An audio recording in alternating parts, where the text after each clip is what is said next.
ആദരണീയനായ അധ്യക്ഷൻ, വേദിയിലുള്ള വളരെ ആദരണീയരായ വ്യക്തികളെ, പ്രിയപ്പെട്ട സഹോദരന്മാരെ, സഹൃദയരെ, സുഹൃത്തുക്കളെ, ഹൃദയംഗമമായ അഭിവാദനങ്ങൾ. അസ്സലാമു അലൈക്കും വറഹ്മത്തുള്ളാഹി. സോളിഡാരിറ്റിയുടെ ഈ സംഗമം ഒരുപക്ഷെ പാലോളി കമ്മിറ്റിയെ സംബന്ധിച്ചുള്ള കേരളത്തിലെ ആദ്യത്തെ തുറന്ന സംവാദമാണ് എന്ന് വിചാരിക്കുന്നു. ഇനി അങ്ങോട്ട്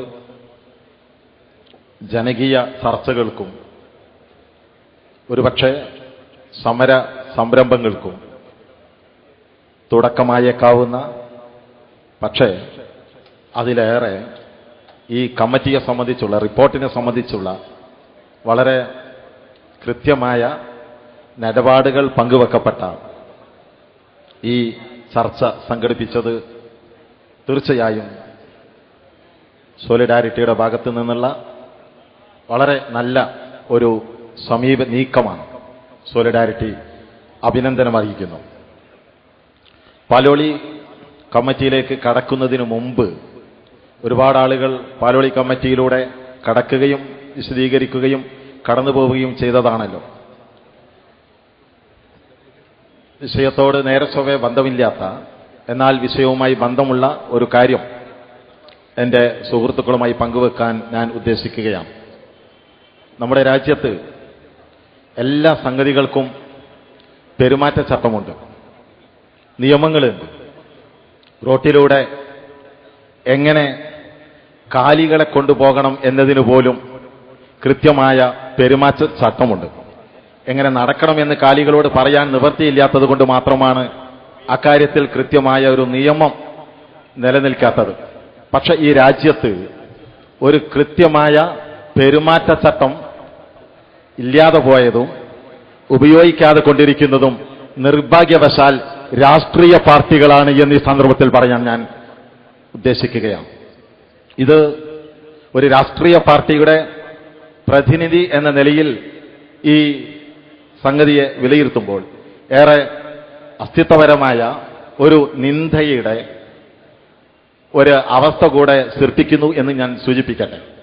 ഞാനിത് പറയാൻ കാരണം, നേരത്തെ ഇത് സംബന്ധമായി ഇവിടെ നടന്ന ഒരു ചർച്ചയുടെ ഭാഗങ്ങൾ ഉദ്ദേശിച്ചുകൊണ്ട് തന്നെയാണ്. ഞാൻ നിർബന്ധമായും നേരത്തെ നമ്മുടെ ഈ ചർച്ച വേണമെങ്കിൽ പോസ്റ്റ് മഗ്‌രിബ് ചർച്ച എന്നും, ക്ഷമിക്കണം, പ്രീ മഗ്‌രിബ് ചർച്ച എന്നും വേണമെങ്കിൽ വിശേഷിപ്പിക്കാം. പോസ്റ്റ് 6 മണി ചർച്ച, പ്രീ 6 മണി ചർച്ച എന്ന രീതിയിൽ ഞാൻ അങ്ങനെ കാണാം. നേരത്തെ നടന്ന ചില പരാമർശങ്ങളെ ഞാൻ ഇവിടെ ഈ സന്ദർഭത്തിൽ ഒന്ന് അനുസ്മരിക്കുകയാണ്, ഉചിതമായിരിക്കും. ഞാൻ പ്രതിനിധീകരിക്കുന്ന രാഷ്ട്രീയത്തിന്റെ നിലപാടിൽ നിർബന്ധമായും ആ കാര്യങ്ങൾ പറയണമെന്ന നിർബന്ധമായ വാശിയൊന്നും എനിക്കില്ല. പക്ഷേ പറയാതിരിക്കുന്നത് പ്രയാസകരമായിരിക്കും എന്നതുകൊണ്ടാണ് ഞാൻ പറയുന്നത്. ആദരണീയനായ അബ്ദുറഹിമാൻ സാഹിബിന് അത് രാഷ്ട്രീയക്കാരുടെ നിലപാടാണ്, അവരങ്ങനെ പറയൂ എന്ന് ബഹുമാനപ്പെട്ട അബ്ദുറഹിമാൻ സാഹിബ് അദ്ദേഹം പറഞ്ഞിട്ടുള്ളൂ. അദ്ദേഹത്തിന് അതിലപ്പുറം പറയേണ്ട ആവശ്യവുമില്ല. പക്ഷെ ഒരു രാഷ്ട്രീയത്തെ പ്രതിനിധീകരിക്കുന്ന ഒരാളെ സംബന്ധിച്ചിടത്തോളം ഞാൻ പറയട്ടെ, എന്തിനാണ് ജനങ്ങളെ വെറുതെ കബളിപ്പിക്കുന്നത് ഉത്തരവാദപ്പെട്ട രാഷ്ട്രീയക്കാരെ എന്നീ സന്ദർഭത്തിൽ ഞാൻ ചോദിക്കാൻ ആഗ്രഹിക്കുകയാണ്. ഞാൻ അധികമൊന്നും പറയുന്നില്ല. ബഹുമാന്യനായ സുഹൃത്ത് MI ഷാനവാസ് MP അദ്ദേഹത്തിന്റെ പ്രസംഗത്തിൽ ഒരിക്കലെങ്കിലും അദ്ദേഹം പാലോളി റിപ്പോർട്ട് നടപ്പാക്കണം എന്ന ആവശ്യം അദ്ദേഹം ഉന്നയിച്ചോ എന്ന് എന്റെ മുന്നിലിരിക്കുന്ന സുഹൃത്തുക്കളോട് ചോദിക്കാൻ ഞാൻ ആഗ്രഹിക്കുകയാണ്. അദ്ദേഹം ചോദിച്ചില്ല, പറഞ്ഞില്ല. പകരം വളരെ വളരെ തന്മയത്വത്തോടുകൂടി, മെയ് വഴക്കോടുകൂടി അദ്ദേഹം വിഷയത്തിന്റെ മൗലികതയിൽ നിന്ന് തെന്നിമാറുകയും കേന്ദ്ര ബിന്ദുവിനെ മറ്റൊന്നായി അദ്ദേഹം ചിത്രീകരിക്കുകയും അങ്ങനെ പാലോളി കമ്മിറ്റിയെ സംബന്ധിച്ചുള്ള ഇന്ത്യൻ നാഷണൽ കോൺഗ്രസിന്റെ നിലപാട് അദ്ദേഹം അസന്നിഗ്ധമായി മറച്ചുപിടിക്കുകയും ചെയ്തു എന്നുള്ളതാണ് എന്റെ ബഹുമാന്യനായ സുഹൃത്ത് MI ഷാനവാസ് MP അവർകൾ ചെയ്തത്. അദ്ദേഹം ഏറെ അധികം സമയം എടുത്തത് നരേന്ദ്ര കമ്മീഷനെ കുറിച്ചാണ്. ഞാൻ ചോദിക്കട്ടെ, ബഹുമാന്യനായ അബ്ദുറഹിമാൻ സാഹിബ് കാര്യം പറഞ്ഞു. നരേന്ദ്ര കമ്മീഷൻ ആ കമ്മീഷനെ നിയോഗിച്ചത് അന്ന് ഇടതുപക്ഷ government Sriman E K Nayanar മുഖ്യമന്ത്രിയായിരിക്കെ, യശശരീരനായ ഇ കെ നായനാർ മുഖ്യമന്ത്രിയായിരിക്കെ 2001 നവംബർ 9 നരേന്ദ്ര കമ്മീഷൻ റിപ്പോർട്ട് ഗവൺമെന്റിന് സമർപ്പിച്ചത്. അപ്പോൾ ഐക്യ ജനാധിപത്യ മുന്നണിയാണ് കേരളം ഭരിക്കുന്നത്.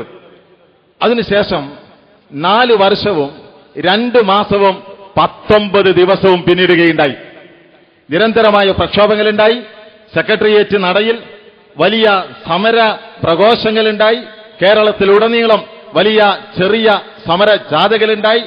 അതിനുശേഷമാണ് ഗവൺമെന്റ് ഏറെക്കുറെ നാട് നീങ്ങുന്നു എന്ന അവസ്ഥ സംജാതമായപ്പോൾ മാത്രം 2006 ജനുവരി 25 ഒരു പാക്കേജ് പ്രഖ്യാപിച്ചത്. കമ്മീഷൻ, ഈ സംവരണ കമ്മീഷൻ റിപ്പോർട്ടുകളുടെ ചരിത്രത്തിൽ ഇത്രമാത്രം അവഗണിക്കപ്പെടുകയും ഇത്രമാത്രം വികൃതമാക്കപ്പെടുകയും ഇത്രമാത്രം പുറങ്കാലുകൊണ്ട് തല്ലിയൊടിക്കുകയും ചെയ്ത ഒരു കമ്മീഷൻ റിപ്പോർട്ട് ഉണ്ടാവുകയില്ല എന്നുള്ളതാണ് ഏറ്റവും ചുരുങ്ങിയത് കേരളത്തിലെ സംവരണ കമ്മീഷൻ റിപ്പോർട്ടുകളുടെ ചരിത്രം വ്യക്തമാക്കുന്നത്. M I Shanavas M P അവർ പറഞ്ഞത് വളരെ ശരിയാണ്. ഉറക്കമൊടിച്ചുള്ള രാത്രികൾ, അദ്ദേഹം ഇവിടെ പറഞ്ഞു, വികാരഭരിതനായി പറഞ്ഞു, ഉറക്കമൊടിച്ചുള്ള രാത്രികൾ, ഉറങ്ങാത്ത പകലന്തികൾ, അസ്വസ്ഥമായ ദിനരാത്രങ്ങൾ എന്ന് അദ്ദേഹം ഇവിടെ പറയുകയുണ്ടായി. വളരെ ശരിയാണ്. ഉറക്കമൊളിച്ചുള്ള രാത്രികൾ, അസ്വസ്ഥജനകമായ രാവുകൾ, എത്രയോ പകലന്തികൾ. റിപ്പോർട്ട് നടപ്പാക്കാനായിരുന്നില്ല. എങ്ങനെ റിപ്പോർട്ടിനെ കുടിച്ചു മൂടണമെന്ന് ആലോചിക്കാനായിരുന്നു അതെല്ലാം എന്ന് ആർക്കാണ് അറിഞ്ഞുകൂടാത്തത്? ഞാനതവിടെ അവസാനിപ്പിക്കുന്നു. എന്റെ ബഹുമാന്യനായ സുഹൃത്ത് അബ്ദുറഹിമാൻ ദണ്ഡത്താണി MLA, അദ്ദേഹം വികാരോജ്വലമായി ഇവിടെ പ്രസംഗിച്ചല്ലോ. പാലോളി കമ്മിറ്റി റിപ്പോർട്ട് നടപ്പാക്കണം എന്ന കാര്യത്തിൽ കൂടെ കോൺഗ്രസിനോട് ചാരി നിന്നുകൊണ്ട് അദ്ദേഹം കാര്യങ്ങൾ അവതരിപ്പിച്ച കൂട്ടത്തിൽ പാലോളി റിപ്പോർട്ടിൽ ഉന്നയിച്ചിരിക്കുന്ന കാര്യങ്ങൾ 90 കാര്യങ്ങളുണ്ട്. അത് എല്ലാവർക്കും ബാധകമായ കാര്യങ്ങളാണ്. ആ വിഷയത്തിൽ യാതൊരുവിധ നീക്കുപോക്കുമില്ലാതെ നടപ്പാക്കണമെന്നുള്ള അസന്നിഗ്ധമായ നിലപാടിന് പകരം അദ്ദേഹം ഏറ്റവും കൂടുതൽ സമയം ചെലവഴിച്ചത് പാലോളി എന്ന് അതിന് നാമകരണം ചെയ്യുന്ന കാര്യത്തിലാണ്. വളരെ വ്യക്തമാണല്ലോ കാര്യങ്ങൾ. പാലോളി റിപ്പോർട്ടിൽ പറഞ്ഞിരിക്കുന്ന കാര്യങ്ങൾ, അതിന്റെ പേര് പാലോളി എന്നാകട്ടെ, അതിന്റെ പേര് മറ്റെന്തെങ്കിലും ആവട്ടെ, അതിൽ പറഞ്ഞിരിക്കുന്ന 90 കാര്യങ്ങൾ കേരളീയ പൊതുസമൂഹത്തിനും കേരളത്തിലെ മുസ്ലിം ന്യൂനപക്ഷത്തിന് വിശേഷിച്ചും വളരെ പ്രധാനപ്പെട്ട കാര്യങ്ങളാണ്. പാലോളി എന്നത് പാലോളി റിപ്പോർട്ടിലെ കാര്യങ്ങൾ ഏതെങ്കിലും ഒരു സമുദായത്തെ മാത്രം പ്രതിനിധിക്കുന്ന സംഗതിയല്ലല്ലോ. ചമ്രവട്ടം പദ്ധതിയെക്കുറിച്ച് പാലോളി റിപ്പോർട്ടിൽ നിർദ്ദേശങ്ങളിൽ ഒന്നാണല്ലോ. അത് ഏതെങ്കിലും ഒരു പ്രത്യേക സമൂഹത്തിനല്ല, കേരളീയ പൊതുസമൂഹത്തിനാണ്, മലപ്പുറം ജില്ലയുടെ പൊതുസമൂഹത്തിനാണ് എന്നതുപോലെ ഒരുപാട് കാര്യങ്ങൾ. പക്ഷെ ആ നാമകരണത്തിൽ പിടിച്ചുകൊണ്ട് അദ്ദേഹം പറഞ്ഞു. എന്നിട്ട് അദ്ദേഹം വികാരോജ്വലമായി ഇവിടെ സൂചിപ്പിച്ച ഒരു കാര്യമുണ്ട്. PSC 50-50 എന്ന കേരള ഗവൺമെന്റിന്റെ 50 ഹൈക്കോടതിയുടെ, ബഹുമാനപ്പെട്ട കേരള ഹൈക്കോടതിയുടെ സംവരണവുമായി ബന്ധപ്പെട്ട ഇടക്കാല ഉത്തരവിൽ 50-50% സംവരണം നടപ്പാക്കണമെന്നുള്ള ഒരു നിർദ്ദേശം വന്നപ്പോ അതിനെതിരെ ബഹുമാനപ്പെട്ട സുപ്രീം കോടതിയിൽ റിട്ട് നൽകിയതിനെ കുറിച്ച്, PSC അപ്പീൽ നൽകിയതിനെ കുറിച്ച് ബഹുമാന്യനായ അബ്ദുറഹിമാൻ ദണ്ഡത്താണി MLA ഇവിടെ പറയുകയുണ്ടായി. ഒരു കാര്യം വളരെ സമർത്ഥമായി മറച്ചുവെച്ചുകൊണ്ടാണ് അദ്ദേഹം ആ കാര്യം പറഞ്ഞത്. ആരായിരുന്നു PSCയിലെ 18 അംഗങ്ങളിൽ എത്ര പേരായിരുന്നു സുപ്രീം കോടതിയിൽ അപ്പീൽ കൊടുക്കണമെന്നുള്ള ആ ഒരു നിലപാടിനു വേണ്ടി അനുകൂലമായി കൈ ഉയർത്തി വോട്ട് ചെയ്തത് എന്ന കാര്യം നിങ്ങൾക്കറിയുമോ? ഐക്യ ജനാധിപത്യ മുന്നണി നിയോഗിച്ച PSC അംഗങ്ങളായിരുന്നു എന്നുള്ളതും ഇടതുപക്ഷ ജനാധിപത്യ മുന്നണിയുടെ PSC അംഗങ്ങൾ എതിരായി വോട്ട് ചെയ്യുകയാണ് ഉണ്ടായത് എന്ന വസ്തുത ബഹുമാന്യനായ സുഹൃത്ത് അബ്ദുറഹിമാൻ ദണ്ഡത്താണി MLAക്ക് അറിയാത്തത് കൊണ്ടല്ല, പക്ഷേ അത് രാഷ്ട്രീയമാണ്. ഇതുകൊണ്ടൊക്കെ തന്നെ ആയിരിക്കണം ഡിസ്രേലി എന്ന് പറയുന്ന പ്രഗത്ഭനായ ഒരു രാഷ്ട്രീയ തത്വചിന്തകൻ പറഞ്ഞത്, politics is the last resort of a scoundrel എന്ന് പറഞ്ഞതിന്റെ പൊരുൾ ഇതാണ് എന്ന് ഇംഗ്ലീഷിൽ ആ കാര്യം പറഞ്ഞുകൊണ്ട് ഞാൻ ആ കാര്യം സൂചിപ്പിക്കാൻ ആഗ്രഹിക്കുകയാണ്. ബോധപൂർവം അതിന്റെ മലയാളം പറയാതെ തന്നെ. എന്നതിന്റെ അർത്ഥം ഇവിടെ കൂടിയിരിക്കുന്ന എന്റെ സുഹൃത്തുക്കളൊക്കെ വളരെ സുബദ്ധമായി കാര്യങ്ങൾ അറിയുന്ന ആളുകളാണ് എന്ന ബോധത്തോടു കൂടി തന്നെ ഞാൻ ആ കാര്യത്തിലേക്ക് കൂടുതൽ ദീർഘിപ്പിക്കുന്നില്ല. ഒരു കാര്യം ഒന്നുകൂടെ പറഞ്ഞുകൊള്ളട്ടെ. ഇപ്പോൾ എന്തേത് സംരംഭങ്ങളും ഈ നാട്ടിൽ കൊണ്ടുവരണമെങ്കിൽ ജനങ്ങൾ സ്ഥലം നൽകണം, ജനങ്ങൾ അതിന്റെ ചെലവ് വഹിക്കണമെന്നുള്ള ഉപാധി രാജ്യത്ത് കൊണ്ടുവന്നത് ആരാണെന്ന് നിങ്ങൾക്കറിയുമോ? കൊണ്ടുവന്നത് മറ്റാരുമല്ല, വേൾഡ് ബാങ്കിന്റെ തിട്ടൂരമാണ്. ഈ രാജ്യത്ത് വല്ല എന്ത് നിർമ്മാണ പ്രവർത്തനങ്ങളും, അലീഗർ ക്യാമ്പസ് ആണെങ്കിലും മറ്റെന്ത് സംഗതിയാണെങ്കിലും, ഒരു പൊതു കിണറാണെങ്കിലും, മെഡിക്കൽ കോളേജ് ക്യാമ്പസിനകത്തെ പൊതുജനങ്ങൾക്ക് ഉപയോഗിക്കുന്ന അലക്കുകല്ലാണെങ്കിലും അത് കൊണ്ടുവരേണ്ടത്, സ്ഥാപിക്കേണ്ടത് ജനങ്ങൾ ചെലവ് ചെയ്തുകൊണ്ടാണ് എന്നുള്ള തിട്ടൂരം ഈ ലോകത്ത് നടപ്പാക്കിയത് ആരെന്നറിയുമോ നിങ്ങൾക്ക്? വേൾഡ് ബാങ്കാണ്. ആഗോളീകരണത്തിന്റെ ഭാഗമായി വേൾഡ് ബാങ്കിന്റെ തിട്ടൂരമാണ്. വേൾഡ് ബാങ്കിന്റെ തിട്ടൂരം ശിരസ വഹിച്ചുകൊണ്ട് നമ്മുടെ ഈ കേരളത്തിലേക്ക് ഫണ്ടിങ്ങിന് വന്ന ഏഷ്യൻ ഡെവലപ്മെന്റ് ബാങ്ക് ഉൾപ്പെടെയുള്ള എല്ലാ അന്താരാഷ്ട്രീയ ഏജൻസികളും അസന്നിഗ്ധമായി പറഞ്ഞൊരു കാര്യമുണ്ട്: government is no more a provider, government is only a facilitator. Government എന്ന് പറയുന്നത് ആളുകൾക്ക് സൗകര്യങ്ങൾ ഒരുക്കുന്ന പ്രൊവൈഡർ അല്ല, പകരം സൗകര്യങ്ങൾ സ്വമേധയാ ഉണ്ടാകേണ്ടതാണ്.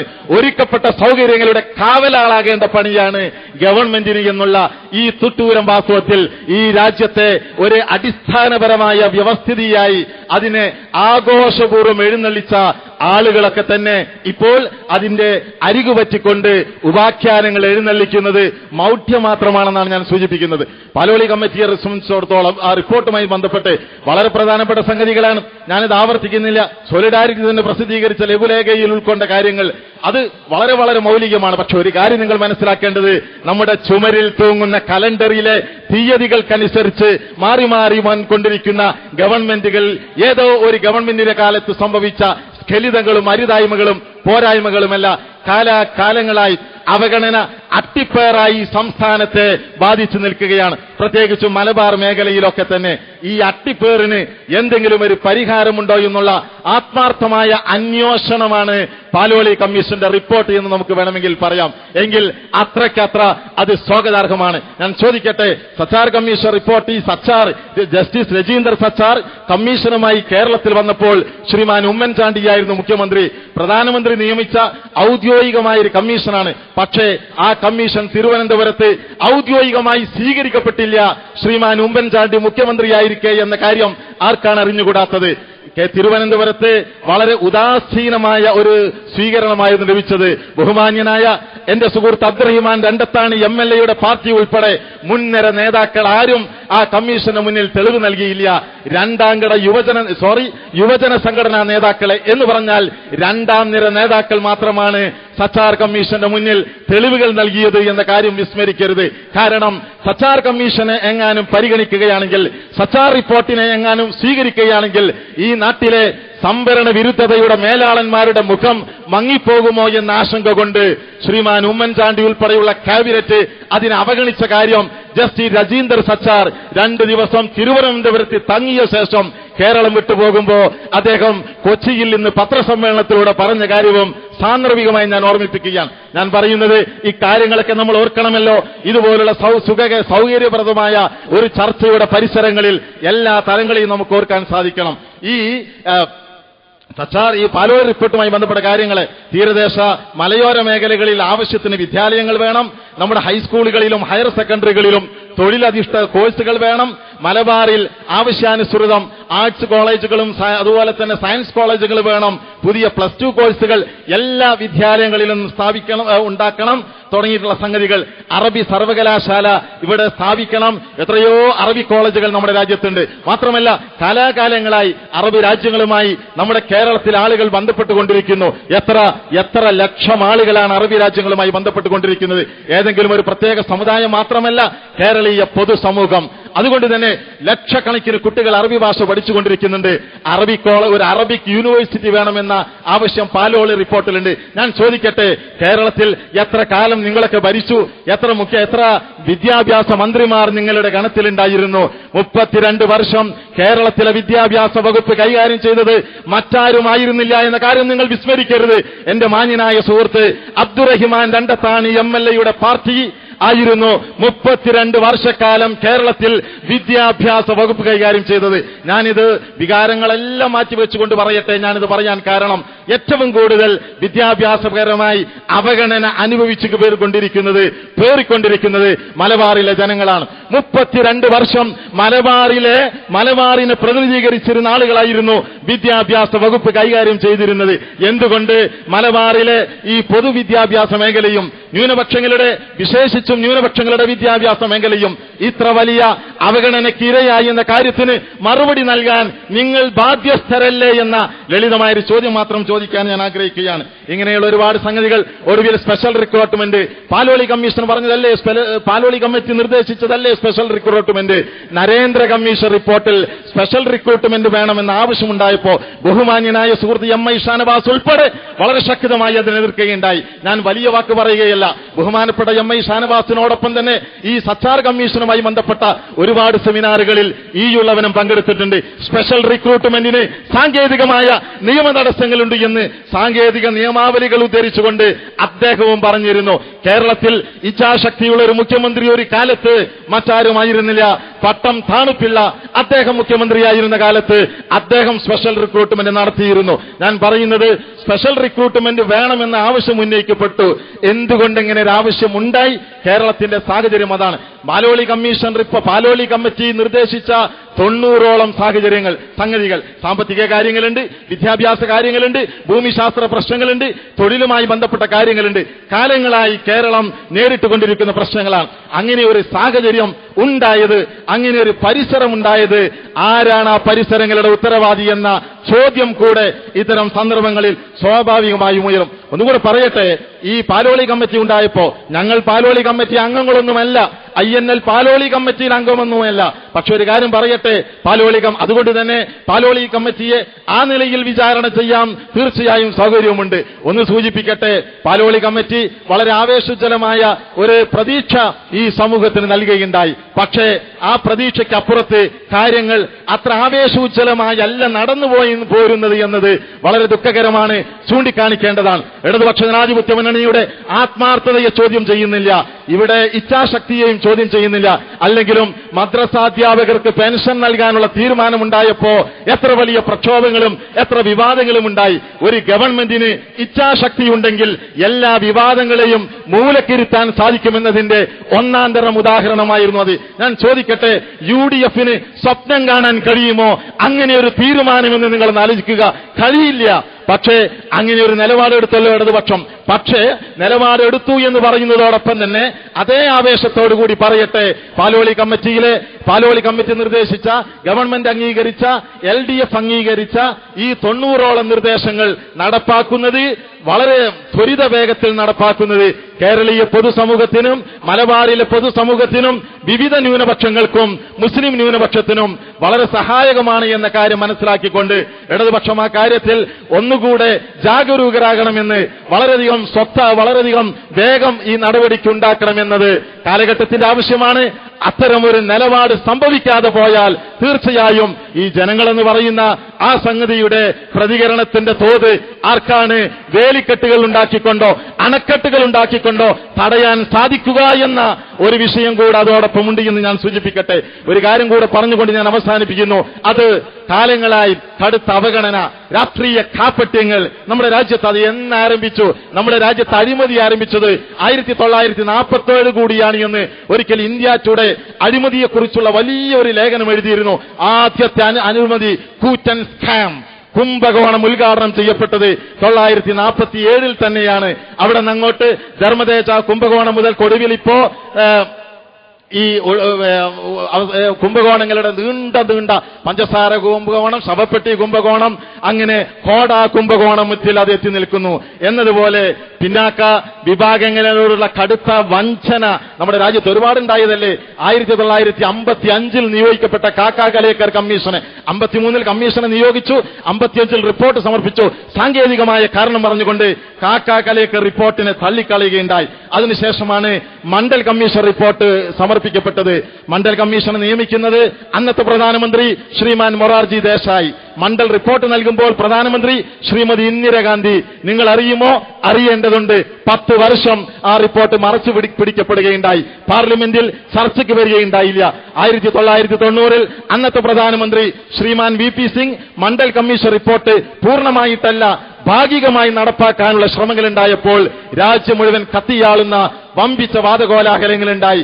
ആ വാദകോലാഹലങ്ങളിൽ VP സിംഗിനെ താഴെയിറക്കാൻ BJPക്കൊപ്പം പണിയെടുത്തുകൊണ്ടിരിക്കുകയായിരുന്നു ഇന്ത്യൻ നാഷണൽ കോൺഗ്രസ് എന്ന കാര്യം ഈ സന്ദർഭത്തിൽ ഞാൻ ഓർമ്മിപ്പിക്കുകയാണ്. അത് കഴിഞ്ഞതിന് ശേഷം ഗോപാൽ സിംഗ് റിപ്പോർട്ട് വന്നു. ഞാൻ ചോദിക്കട്ടെ, എവിടെ പോയി ഗോപാൽ സിംഗ് റിപ്പോർട്ട്? കോൺഗ്രസ് ഭരിക്കുകയായിരുന്നു. ഗോപാൽ സിംഗ് റിപ്പോർട്ടിനെ കുറിച്ച് പരാമർശമില്ല.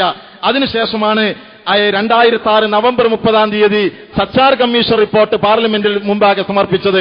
ബഹുമാന്യനായ അബ്ദുറഹിമാൻ സാഹിബ് ഇവിടെ ചോദിച്ചു, ഞാൻ വളരെ വിനയാന്വിതമായി ചോദിക്കട്ടെ, എന്റെ സുഹൃത്ത് നമ്മുടെ MP ഇവിടെ സ്ഥലത്തില്ലെങ്കിൽ പോലും ഞാൻ ചോദിക്കട്ടെ, പാർലമെന്റിൽ ഒരിക്കലെങ്കിലും ചർച്ച വന്നോ? Mandal commission Sachar commission report വന്നില്ല. പക്ഷേ തെരുവോരങ്ങളിൽ അത് വിവാദമായി. എപ്പോൾ ഉത്തർപ്രദേശ് അസംബ്ലി തെരഞ്ഞെടുപ്പിലേക്ക് നീങ്ങിക്കൊണ്ടിരിക്കുന്ന സന്ദർഭത്തിൽ തെരുവുകളിൽ അത് വിഷയമായി.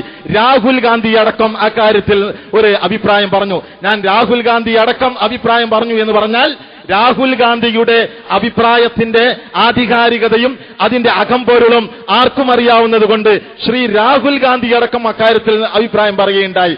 അവര് തെരുവിൽ അഭിപ്രായം പറഞ്ഞു. പാർലമെന്റിൽ അത് ചർച്ചയ്ക്ക് വന്നില്ല. സമഗ്രമായി ചിദംബരം 2 തവണ ബജറ്റ് അവതരിപ്പിച്ചു. ചില്ലിക്കാശ് അതിനുവേണ്ടി നീക്കിവെച്ചില്ല. എന്നിട്ട് ഇവിടെ ഇപ്പോ നമ്മുടെ നാട്ടിൽ ഒന്നായിട്ട് നടപ്പാക്കുന്ന സംഗതി ഈ പാലോളി കമ്മിറ്റിയുടെ പഴുതിയിലൂടെ നടപ്പാക്കുന്നു എന്ന് പറഞ്ഞതുപോലെ സ്കോളർഷിപ്പ് കൊടുക്കുന്ന കാര്യമാണോ സച്ചാർ പറഞ്ഞിരുന്നത്? സച്ചാർ റിപ്പോർട്ട് മറിച്ചു നോക്കുക. ഞാനിവിടെ സച്ചാറല്ല വിഷയം എന്നതുകൊണ്ട് ഞാൻ അധികം അതേക്കുറിച്ച് പറയുന്നില്ല. ആദ്യത്തെ കാര്യം തന്നെ സച്ചാർ പറഞ്ഞിരിക്കുന്നത് ഇന്ത്യയിലെ മുസ്ലിം ന്യൂനപക്ഷത്തിന് സാമൂഹികമായ സുരക്ഷിതത്വ ബോധം നഷ്ടപ്പെട്ടിരിക്കുന്നു. തൊഴിൽ മേഖലകളിൽ നിന്ന് അവർ അവഗണിക്കപ്പെട്ടുകൊണ്ടിരിക്കുന്നു. ഇന്ത്യയിലെ മെട്രോകളിൽ വീടുകൾ പോലും കണ്ടെത്താൻ അവർക്ക് സാധിക്കാത്ത വിധം അവർ പരിഹാസ്യമാകുന്നു. അവരുടെ മതപരമായ ചിഹ്നങ്ങൾ പരിഹാസങ്ങൾക്ക് പാത്രീഭൂതമാകുന്നു എന്നൊക്കെ പറഞ്ഞതിനു ശേഷം ഇന്ത്യയിലെ ഓരോ സംസ്ഥാനത്തും അവർ നേരിട്ടുകൊണ്ടിരിക്കുന്ന പ്രയാസങ്ങളെക്കുറിച്ചുള്ള സ്ഥിതിവിവരണ കണക്ക് പറഞ്ഞതിൽ ബംഗാളിന്റെ കാര്യവുമുണ്ട്. ഇവിടെ ബംഗാളിന്റെ അപ്പുറത്തേക്ക് സച്ചാർ റിപ്പോർട്ടിനെ കുറിച്ചുള്ള ചർച്ചയെ ഉയർത്തിക്കൊണ്ടുപോകാൻ അവന്മാർക്ക് സാധിക്കുന്നുണ്ടോ? സാധിക്കുന്നില്ല. കോൺഗ്രസ് എത്ര കൊല്ലമായി നമ്മുടെ രാജ്യം ഭരിക്കുന്നു. ഇടക്കാലത്ത് BJPയും ഭരിച്ചു. ഇടക്കാലത്ത് അല്പം ഏതാനും മാസങ്ങൾ ജനതാ പരിശ്രമം ഉണ്ടായിരുന്നു. ഞാൻ ചോദിക്കട്ടെ, ഈ രാജ്യത്തെ പ്രബലമായ ജനവിഭാഗങ്ങളെ, പ്രബലമെന്നത് പോകട്ടെ, മാർജിനലായ പ്രാന്തീയമായ ജനവിഭാഗങ്ങളാണെങ്കിൽ പോലും അവർക്ക് സാമൂഹികമായ സുരക്ഷിതത്വം നൽകാൻ വിവേചനം അനുഭവിക്കുന്നു എന്ന ഒരവസ്ഥ അവരുടെ മനസ്സിൽ നിന്ന് മാറ്റിയെടുക്കാൻ സാധിക്കുന്നില്ലെങ്കിൽ പിന്നെ എന്താണ് ഇതിന്റെയൊക്കെ അർത്ഥം എന്നുള്ളത് പ്രസക്തമായൊരു ചോദ്യമല്ലേ? അങ്ങനെ പോകുന്നു. അതുപോലെ തന്നെ പിന്നെയാണ് അബ്ദുറഹിമാൻ സാഹിബ് പറഞ്ഞ രംഗനാഥ മിശ്ര കമ്മീഷന്റെ സംഗതി. എന്താണ് കമ്മീഷൻ റിപ്പോർട്ടിൽ നിന്ന് അറിയോ? നിങ്ങൾ ചോദിക്കണം. ഈ അദ്ദേഹവും ജസ്റ്റിസാണ്. ജസ്റ്റിസ് രംഗനാഥ് മിശ്ര കമ്മീഷൻ റിപ്പോർട്ടിലുള്ളത് ജനസംഖ്യാനുപാതികമായി സംവരണം കൊടുക്കണമെന്നാണ്. ജനസംഖ്യാനുപാതികമായി സംവരണം കൊടുക്കണം. പക്ഷേ ആ റിപ്പോർട്ട് ലീക്ക് ഔട്ടായി പത്രപ്രവർത്തകർക്ക് കിട്ടിയപ്പോ ചില പത്രപ്രവർത്തകർ അത് പുറം ലോകത്തെ അറിയിച്ചു, ഇതാണ് റിപ്പോർട്ടിനകത്തുള്ളത് എന്ന്. ആ റിപ്പോർട്ട് ഉറുമ്പ് കരിക്കാത്ത വിധത്തിൽ, കാറ്റ് കടക്കാത്ത വിധത്തിൽ അത് ഭദ്രമായി കൊട്ടി അടച്ചു വെച്ചിരിക്കുകയാണ് ഇവന്മാര്. എന്നിട്ടാണോ നിങ്ങൾ ഈ തരത്തിലുള്ള ധാർമ്മിക സദാചാര രാഷ്ട്രീയ പ്രസംഗങ്ങൾ നടത്തുന്നത് എന്ന് വിനയാന്വിതമായി ഞാൻ ചോദിക്കട്ടെ. ജസ്റ്റിസ് രജീന്ദർ സച്ചാർ റിപ്പോർട്ടിൽ തന്നെ ഇന്ത്യയിലെ മുസ്ലിം ന്യൂനപക്ഷം ഇപ്പോൾ ഉദ്യോഗ മേഖലകളിൽ അനുഭവിക്കുന്ന പങ്കാളിത്തത്തിന്റെ കണക്ക് കൊടുത്തിട്ടുണ്ട്. 4% താഴെയാണ്. 2% ഏറെക്കുറെ പല സംസ്ഥാനങ്ങളിലും. കേരളത്തിന്റെ കാര്യം പറയുന്നുണ്ടല്ലോ. ഈ കേരളത്തിൽ എന്താ വലിയ പരിഗണന ലഭിക്കുന്നു എന്നാണോ നിങ്ങൾ വിചാരിച്ചിരിക്കുന്നത്? അല്ല. 1972 നെട്ടൂർ ദാമോദരൻ കമ്മീഷൻ അന്ന് നിർദ്ദേശിച്ച 12% സംവരണത്തിന്റെ തോതെത്താൻ സാധിച്ചില്ല എന്നാണ് ജസ്റ്റിസ് നരേന്ദ്ര കമ്മീഷൻ റിപ്പോർട്ടിലുള്ളത്. എന്ന് പറഞ്ഞാൽ കേരളത്തിൽ ഏറെക്കുറെ 9-10% ആ ഒരു തലങ്ങളിൽ അത് നിലനിൽക്കുന്നു എന്ന് നരേന്ദ്ര കമ്മീഷൻ റിപ്പോർട്ടിൽ ചൂണ്ടിക്കാണിക്കപ്പെട്ടിട്ടുണ്ട്. കേരളത്തിൽ കുമാരപിള്ള കമ്മീഷൻ ഉണ്ടായി, നെട്ടൂർ ദാമോദരൻ കമ്മീഷൻ ഉണ്ടായി, സുന്ദരേശൻ ഏകാംഗ കമ്മീഷൻ ഉണ്ടായി, നരേന്ദ്രൻ ഏകാംഗ കമ്മീഷൻ ഉണ്ടായി, നരേന്ദ്രൻ 3 അംഗ കമ്മീഷൻ ഉണ്ടായി. അതിനുശേഷമാണ് ഈ സച്ചാർ കമ്മീഷനുമായി ബന്ധപ്പെട്ട് പാലോളി കമ്മിറ്റി ശുപാർശകൾ വെച്ചത്. സ്വാഭാവികമായും അത് ആ രീതിയിൽ പാലോളി കമ്മിറ്റിയുടെ ശുപാർശകൾ വളരെയധികം എല്ലാ ആളുകളെയും ബാധിക്കുന്നു. ഞാൻ ഈ സന്ദർഭത്തിൽ പാലോളി കമ്മിറ്റിയിലെ അംഗങ്ങളെ അഭിനന്ദിക്കുകയാണ്. 3 മാസം കൊണ്ട് വളരെ കൃത്യമായി ചുരുങ്ങിയ സമയത്തിനകത്ത് നല്ല ഒരു നിർദ്ദേശം വെക്കുകയും അതനുസരിച്ചുകൊണ്ട് ഗവൺമെന്റിനെ കൊണ്ട് അത് അംഗീകരിപ്പിക്കുകയും ചെയ്തു എന്ന് പറയുന്നത് ചില്ലറ കാര്യമല്ല. പക്ഷേ അത് അവിടെ അവസാനിപ്പിക്കേണ്ടതല്ല എന്ന് നമ്മുടെ എല്ലാവരുടെയും മനസാക്ഷി പറഞ്ഞുകൊണ്ടിരിക്കുന്നുണ്ട്. തുടർന്ന് അക്കാര്യത്തിൽ നടപടികൾ ആവശ്യമാണ്. നമ്മുടെ മലബാറിലെ വിദ്യാഭ്യാസ മേഖലയിലെ അവഗണന അവസാനിച്ചിട്ടില്ല, പ്രശ്നം പരിഹരിച്ചിട്ടൊന്നുമില്ല. ഏതാനും ചില ഹൈസ്കൂളുകൾക്ക് ചില +2 സീറ്റുകൾ നൽകപ്പെട്ടു എന്നതുകൊണ്ട് മാത്രം മലബാറിലെ വിദ്യാഭ്യാസ പ്രശ്നം അവസാനിച്ചിട്ടില്ല. മലബാറിലെ വിദ്യാഭ്യാസ പ്രശ്നം അവസാനിപ്പിക്കണമെന്ന് പറയുന്ന കുട്ടികളെ എന്തിനാണ് നമ്മൾ തല്ലി ഒതുക്കുന്നത് എന്നുകൂടി ഞാൻ അനുബന്ധമായി ചോദിക്കാൻ ആഗ്രഹിക്കുകയാണ്. മലബാറിലെ വിദ്യാഭ്യാസ പ്രശ്നം നമ്മുടെ മുഴുവൻ സാമൂഹ്യ മനസ്ഥിതിയുടെ നിലപാടിന്റെ പ്രശ്നമാക്കി ഉയർത്താൻ നമുക്ക് സാധിക്കേണ്ടതുണ്ട്. അപ്പോൾ തീർച്ചയായും സോളിഡാരിറ്റിയുടെ ഈ ചർച്ച വളരെ വളരെ സംഗതമാണ്, വളരെ വളരെ സാന്ദർഭികമാണ്, വളരെ വളരെ അഭിനന്ദനീയമാണ്. പാലോളി കമ്മിറ്റിയെക്കുറിച്ച് ഇങ്ങനെയൊക്കെ പാലോളി കമ്മിറ്റി കാര്യങ്ങളെക്കുറിച്ച് ആലോചിച്ചല്ലോ എന്നൊരവസ്ഥയെക്കുറിച്ചെങ്കിലും ചർച്ച ചെയ്യാൻ ഇങ്ങനെയൊരു വേദി ഒരുക്കപ്പെട്ടത് അഭിനന്ദനാർഹമാണ് എന്ന് പറഞ്ഞുകൊണ്ട് ഞാൻ അവസാനിപ്പിക്കുന്നു. അഭിവാദ്യങ്ങൾ. അസ്സലാമു അലൈക്കും വറഹ്മത്തുള്ളാഹി വബറകാതുഹു. ബഹുമാന്യനായ അധ്യക്ഷൻ, സോളിഡാരിറ്റിയുടെ സംസ്ഥാന പ്രസിഡന്റ് സഹോദരൻ മുജീബ് റഹ്മാൻ സാഹിബ്, വേദിയിലും സദസ്സിലുമുള്ള ബഹുമാന്യ സഹോദരന്മാരെ, സുഹൃത്തുക്കളെ, രക്ഷിതാക്കളെ, പാലോളി കമ്മിറ്റി റിപ്പോർട്ട് നടപ്പാക്കുക എന്നാവശ്യപ്പെട്ടുകൊണ്ട് കേരളത്തിലുടനീളം നടത്താനിരിക്കുന്ന വമ്പിച്ച ജനകീയ പ്രക്ഷോഭത്തിന്റെ നാന്ദി കുറിച്ചുകൊണ്ടാണ് ഇന്ന് ഇവിടെ ഇത്തരത്തിലുള്ള ഒരു സമര സമ്മേളനം നടത്തിയിരിക്കുന്നത്. ഈ വിഷയവുമായി ബന്ധപ്പെട്ട് വ്യത്യസ്തമായ വീക്ഷണങ്ങളും വ്യത്യസ്തമായ വിശകലനങ്ങളും ഇവിടെ വന്നു കഴിഞ്ഞിരിക്കുന്നു. സംഘാടകരെന്ന നിലക്ക് സോളിഡാരിറ്റിക്ക് ഈ പ്രക്ഷോഭത്തിൽ ഒരേ ഒരു ഉദ്ദേശം മാത്രമേ ഉള്ളൂ. പാലോളി കമ്മിറ്റി നിർദ്ദേശങ്ങൾ യഥാവിധി നടപ്പാക്കേണ്ടതുണ്ട് എന്നുള്ളതാണ്. കക്ഷിരാഷ്ട്രീയത്തിന്റെ തലത്തിൽ നിന്നുകൊണ്ടല്ല, കക്ഷിരാഷ്ട്രീയത്തിന്റെ ലേബലിൽ നിന്നുകൊണ്ടല്ല ഈ വിഷയത്തിൽ സോളിഡാരിറ്റി സംസാരിക്കാൻ ആഗ്രഹിക്കുന്നത്. കക്ഷിരാഷ്ട്രീയത്തിന്റെ ലേബലിൽ സംസാരിക്കുകയാണെങ്കിൽ ഇവിടെ മാറി മറഞ്ഞ് പറഞ്ഞുകൊണ്ടിരുന്ന മുഴുവൻ വാദങ്ങൾക്കും മറുവാദങ്ങളുണ്ട്. അത്തരം മറുവാദങ്ങൾ ചോദിക്കാനും പറയാനുമല്ല നമ്മൾ വളരെ പ്രധാനപ്പെട്ട ഈ സന്ദർഭം, ഈ സമയം ഉപയോഗപ്പെടുത്താൻ ആഗ്രഹിക്കുന്നത്. മറിച്ച് കഴിഞ്ഞുപോയ ചരിത്രം നമ്മുടെ മുമ്പിലുണ്ട്. ആ വസ്തുതകളെ, യാഥാർത്ഥ്യങ്ങളെ മനസ്സിലാക്കിക്കൊണ്ട് നടന്നുകൊണ്ടിരിക്കുന്ന വളരെ പ്രധാനപ്പെട്ട ചില കാര്യങ്ങൾ അത് കുറെ കൂടി സ്പീഡിലാവേണ്ടതുണ്ട്, വേഗതയിലാവേണ്ടതുണ്ട്, അത് യഥാവിധി എത്തേണ്ടടുത്ത് എത്തേണ്ടതുണ്ട് എന്ന ആവശ്യം ഉന്നയിച്ചുകൊണ്ട് ജനപക്ഷത്ത് നിന്നുകൊണ്ടുള്ള ഒരു സമരം നയിക്കാനാണ് സോളിഡാരിറ്റി തീരുമാനിച്ചിരിക്കുന്നത്. ഇതിൽ ആരെയും പിണക്കാനോ ആരെയും ഇണക്കാനോ സോളിഡാരിറ്റി ഉദ്ദേശിക്കുന്നില്ല. ഈ സമരത്തിലൂടെ ആരെങ്കിലും പിണക്കാനോ ആരെയെങ്കിലും പുതുതായി ഇണക്കാനോ സോളിഡാരിറ്റി ഉദ്ദേശിക്കുന്നില്ല. അങ്ങനെയായിരുന്നുവെങ്കിൽ ഇന്നേ വരെ സോളിഡാരിറ്റി നടത്തിയിരുന്ന ഒരു സമരങ്ങളും ആ അർത്ഥത്തിൽ ഞങ്ങൾക്ക് മുന്നോട്ട് കൊണ്ടുപോകാൻ സാധ്യമായിരുന്നില്ല. ആരെങ്കിലും ഇണക്കുക, ആരെങ്കിലും പിണക്കുക എന്നുള്ളത് സോളിഡാരിറ്റിയുടെ ഒരു സമരത്തിന്റെയും ഒരു മുദ്രാവാക്യത്തിന്റെയും മുനയല്ല എന്ന് സോളിഡാരിറ്റിയെ മനസ്സിലാക്കുന്ന നിങ്ങളെല്ലാവരും മനസ്സിലാക്കിയിട്ടുണ്ടാവുമെന്നാണ് ഞാൻ പ്രതീക്ഷിക്കുന്നത്. ജനപക്ഷത്ത് നിന്നുകൊണ്ട് ജനങ്ങളുടെ ആവശ്യങ്ങൾക്ക് വേണ്ടി നിരന്തരം ശബ്ദിക്കുക എന്നതാണ് സോളിഡാരിറ്റി ഉദ്ദേശിക്കുന്നത്. പാലോളി കമ്മിറ്റി റിപ്പോർട്ട് പ്രസിദ്ധീകരിച്ചിട്ട് 1.5 വർഷം കഴിഞ്ഞു. അത് സർക്കാരിന് സമർപ്പിച്ചു 1.5 വർഷം കഴിഞ്ഞു. ഇന്നേ വരെ കേരളത്തിൽ ആരും തന്നെ ഇത്തരത്തിൽ ഒരാവശ്യം ഉന്നയിക്കാതിരുന്ന വളരെ വലിയൊരു നിശബ്ദത നിലനിൽക്കുന്ന ഒരു സന്ദർഭത്തിലാണ് ഇത് കേരളത്തിൽ ചർച്ച ചെയ്യപ്പെടേണ്ടതാണ്, ഇതിനെക്കുറിച്ച് ഇനിയും സംവാദങ്ങൾ നടക്കേണ്ടതാണ് എന്ന് മനസ്സിലാക്കിക്കൊണ്ട് ഈ വിഷയം ഉന്നയിക്കാൻ സോളിഡാരിറ്റി തീരുമാനിച്ചത്. അതുകൊണ്ട് ഇതിന്റെ കക്ഷി രാഷ്ട്രീയത്തിൽ കിടന്ന് പിണയാൻ നമ്മൾ ഉദ്ദേശിക്കുന്നില്ല എന്ന് ഒരിക്കൽ കൂടി ആവർത്തിക്കുകയാണ്. പാലോളി കമ്മിറ്റി യഥാർത്ഥത്തിൽ സച്ചാർ കമ്മിറ്റിയുമായി ബന്ധപ്പെട്ടത് തന്നെയാണ്. പാലോളി കമ്മിറ്റിയെ നിയമിച്ചുകൊണ്ടുള്ള സർക്കാരിന്റെ ഓർഡർ പരിശോധിച്ചാൽ തന്നെ ഈ കാര്യം നമുക്ക് വ്യക്തമാകുന്നതാണ്. സച്ചാർ കമ്മിറ്റി റിപ്പോർട്ടിലെ ഏതാനും ചില നിർദ്ദേശങ്ങൾ കേരളത്തിന്റെ സാഹചര്യത്തിന് അനുയോജ്യമായി നടപ്പിലാക്കുന്നതിന് ആവശ്യമായിട്ടുള്ള ചില നിർദ്ദേശങ്ങൾ നൽകുക എന്നതിന് വേണ്ടിയിട്ടാണ്, എന്ന ആവശ്യത്തിന് വേണ്ടിയിട്ടായിരുന്നു പാലോളി കമ്മിറ്റിയെ നിയോഗിച്ചത്. സച്ചാർ കമ്മിറ്റിയെക്കുറിച്ച് നമുക്കറിയാം. സച്ചാർ കമ്മിറ്റിയെക്കുറിച്ച് വാദോരാതെ സംസാരിക്കാൻ ആർക്കും സാധ്യമാവുന്നതാണ്. സച്ചാർ കമ്മിറ്റി യഥാർത്ഥത്തിൽ നിർവഹിച്ച, ഇന്ത്യയുടെ ചരിത്രത്തിൽ സച്ചാർ കമ്മിറ്റി നിർവഹിച്ച ഏറ്റവും വലിയ ദൗത്യം എന്താണെന്ന് ചോദിച്ചാൽ, ഇന്ത്യയിലെ മുസ്ലിം ന്യൂനപക്ഷം പിന്നാക്കമാണ്, അവർ പ്രയാസങ്ങൾ അനുഭവിക്കുന്നുണ്ട്, അവർ അവശതകൾ അനുഭവിക്കുന്നുണ്ട്, അവരതുപോലെ അവഗണനകൾ അനുഭവിക്കുന്നുണ്ട് എന്ന് ഇത്രയും കാലം പറഞ്ഞുകൊണ്ടിരുന്നപ്പോൾ അതൊക്കെ ന്യൂനപക്ഷ പ്രീണനത്തിന്റെ ഭാഗമാണ് എന്ന് നിരന്തരമായി പറഞ്ഞുകൊണ്ടിരുന്ന ആളുകൾക്ക് ഒരു മറുപടിയായിരുന്നു, ഒരു ഔദ്യോഗിക മറുപടിയായിരുന്നു സച്ചാർ സമിതി. ഇതാണ് യഥാർത്ഥത്തിൽ ചരിത്രത്തിൽ സച്ചാർ സമിതിയുടെ ഏറ്റവും വലിയ പ്രസക്തി എന്ന് നമ്മൾ മനസ്സിലാക്കണം. അതുകൊണ്ട് ഇനി ന്യൂനപക്ഷ പ്രീണനത്തിന്റെ പേര് പറഞ്ഞുകൊണ്ട് മുസ്ലിം ന്യൂനപക്ഷം അനുഭവിക്കുന്ന പ്രയാസങ്ങളെ ആർക്കും അവഗണിക്കാൻ സാധ്യമല്ല. സർക്കാർ തന്നെ നിയോഗിച്ച ഔദ്യോഗികമായി പുറത്തിറക്കിയ കണക്കിൽ വളരെ വ്യക്തമായി കാര്യം പറഞ്ഞിരിക്കുന്നു. ഇന്ത്യയിലെ മുസ്ലിം സമൂഹം ഇന്ത്യയിലെ ദളിതുകളെക്കാൾ മോശമായ അവസ്ഥയിലാണ് ജീവിക്കുന്നത് എന്ന് സച്ചാർ സമിതി റിപ്പോർട്ട് പറഞ്ഞിരിക്കുന്നു. അപ്പൊ സച്ചാർ സമിതി നടപ്പിലാക്കുക എന്ന് പറഞ്ഞാൽ അതൊരു തെറ്റിദ്ധരിപ്പിക്കലാണ് എന്നുകൂടി എന്റെ മാന്യ സഹോദരന്മാർ മനസ്സിലാക്കണം. സച്ചാർ സമിതിയെ യഥാർത്ഥത്തിൽ നിയോഗിച്ചത് ഇന്ത്യയിലെ മുസ്ലിം സമൂഹത്തിന്റെ വിദ്യാഭ്യാസപരവും സാമ്പത്തികവും സാമൂഹികവുമായിട്ടുള്ള അവസ്ഥകൾ പഠിക്കുന്നതിന് വേണ്ടിയിട്ടാണ്. അതിൽ നിർദ്ദേശങ്ങൾ സമർപ്പിക്കുന്നതിന് വേണ്ടി പോലുമല്ല, അവസ്ഥകൾ പഠിക്കുന്നതിന് വേണ്ടിയിട്ടായിരുന്നു യഥാർത്ഥത്തിൽ രജീന്ദർ സച്ചറിന്റെ നേതൃത്വത്തിലുള്ള കമ്മിറ്റിയെ നിയോഗിച്ചത്. അവർ അവസ്ഥകളാണ് പഠിച്ചത്. ആ റിപ്പോർട്ട് ഇംഗ്ലീഷിലും മലയാളത്തിലും ഒക്കെ ലഭ്യമാണ്. ഇംഗ്ലീഷിലെ റിപ്പോർട്ട് മലയാളത്തിൽ IPH ആണ് പ്രസിദ്ധീകരിച്ചത്.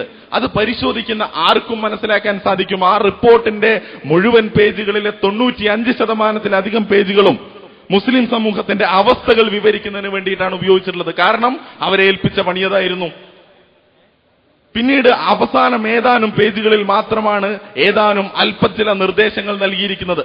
അതുകൊണ്ട് എല്ലാ പ്രഭാഷണങ്ങളിലും എല്ലാ സെമിനാറുകളിലും ഇവിടെ വാദോരാത വിവാദങ്ങൾ നടന്നുകൊണ്ടിരിക്കുന്നു. സച്ചാർ സമിതി റിപ്പോർട്ട് നടപ്പാക്കുന്നു എന്ന് പറയുന്നു. യഥാർത്ഥത്തിൽ നടപ്പിലാക്കേണ്ട ഒരു സാധനമല്ലാതെ മറിച്ച് അത് കണ്ടെത്തലുകളുടെ ഒരു റിപ്പോർട്ടാണ്. ഏതാനും ചില നിർദ്ദേശങ്ങൾ മാത്രമുണ്ട് എന്ന് മാത്രം. എന്ന് വെച്ചാൽ യഥാർത്ഥത്തിൽ ഇന്ത്യയിലെ മുസ്ലിം സമൂഹത്തെക്കുറിച്ച് ഒരു ഡയഗ്നോസ്റ്റിക് റിപ്പോർട്ടായിരുന്നു സച്ചാർ സമിതി റിപ്പോർട്ട് എന്ന് പറയുന്നത്.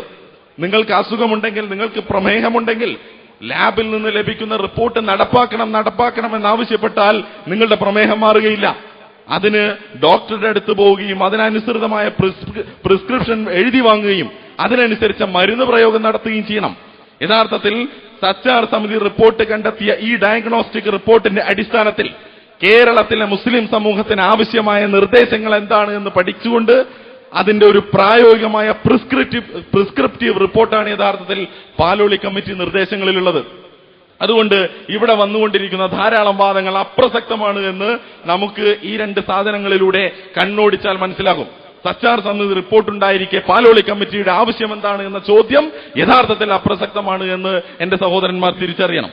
പാലോളി കമ്മിറ്റി റിപ്പോർട്ട് എന്നത് കേരളത്തിലെ മുസ്ലിം സമൂഹം അനുഭവിക്കുന്ന പ്രയാസങ്ങളിൽ നിന്ന്, അവശതകളിൽ നിന്ന് അവരെ എങ്ങനെ പ്രായോഗികമായി മുന്നോട്ട് കൊണ്ടുപോകാൻ സാധിക്കും എന്നതിന് വേണ്ട പ്രായോഗിക നിർദ്ദേശങ്ങളായിരുന്നു. 93 നിർദ്ദേശങ്ങൾ വെച്ചിട്ടുണ്ട്. അതിൽ 93-ൽ 93 വളരെ പ്രസക്തമായ നിർദ്ദേശങ്ങളായിരുന്നു എന്ന് ആർക്കും അഭിപ്രായ ഭേദമുണ്ടാവാൻ സാധ്യമല്ല. ആർക്കും അതിൽ വ്യത്യസ്തമായ അഭിപ്രായം ഉണ്ടാവേണ്ടതില്ല. വളരെ മികച്ച രൂപത്തിലാണ് സച്ചാർ കമ്മിറ്റി അവരുടെ റിപ്പോർട്ട് പൂർത്തിയാക്കിയത്. അബ്ദുറഹ്മാൻ സാഹിബ് അത് സൂചിപ്പിച്ചു.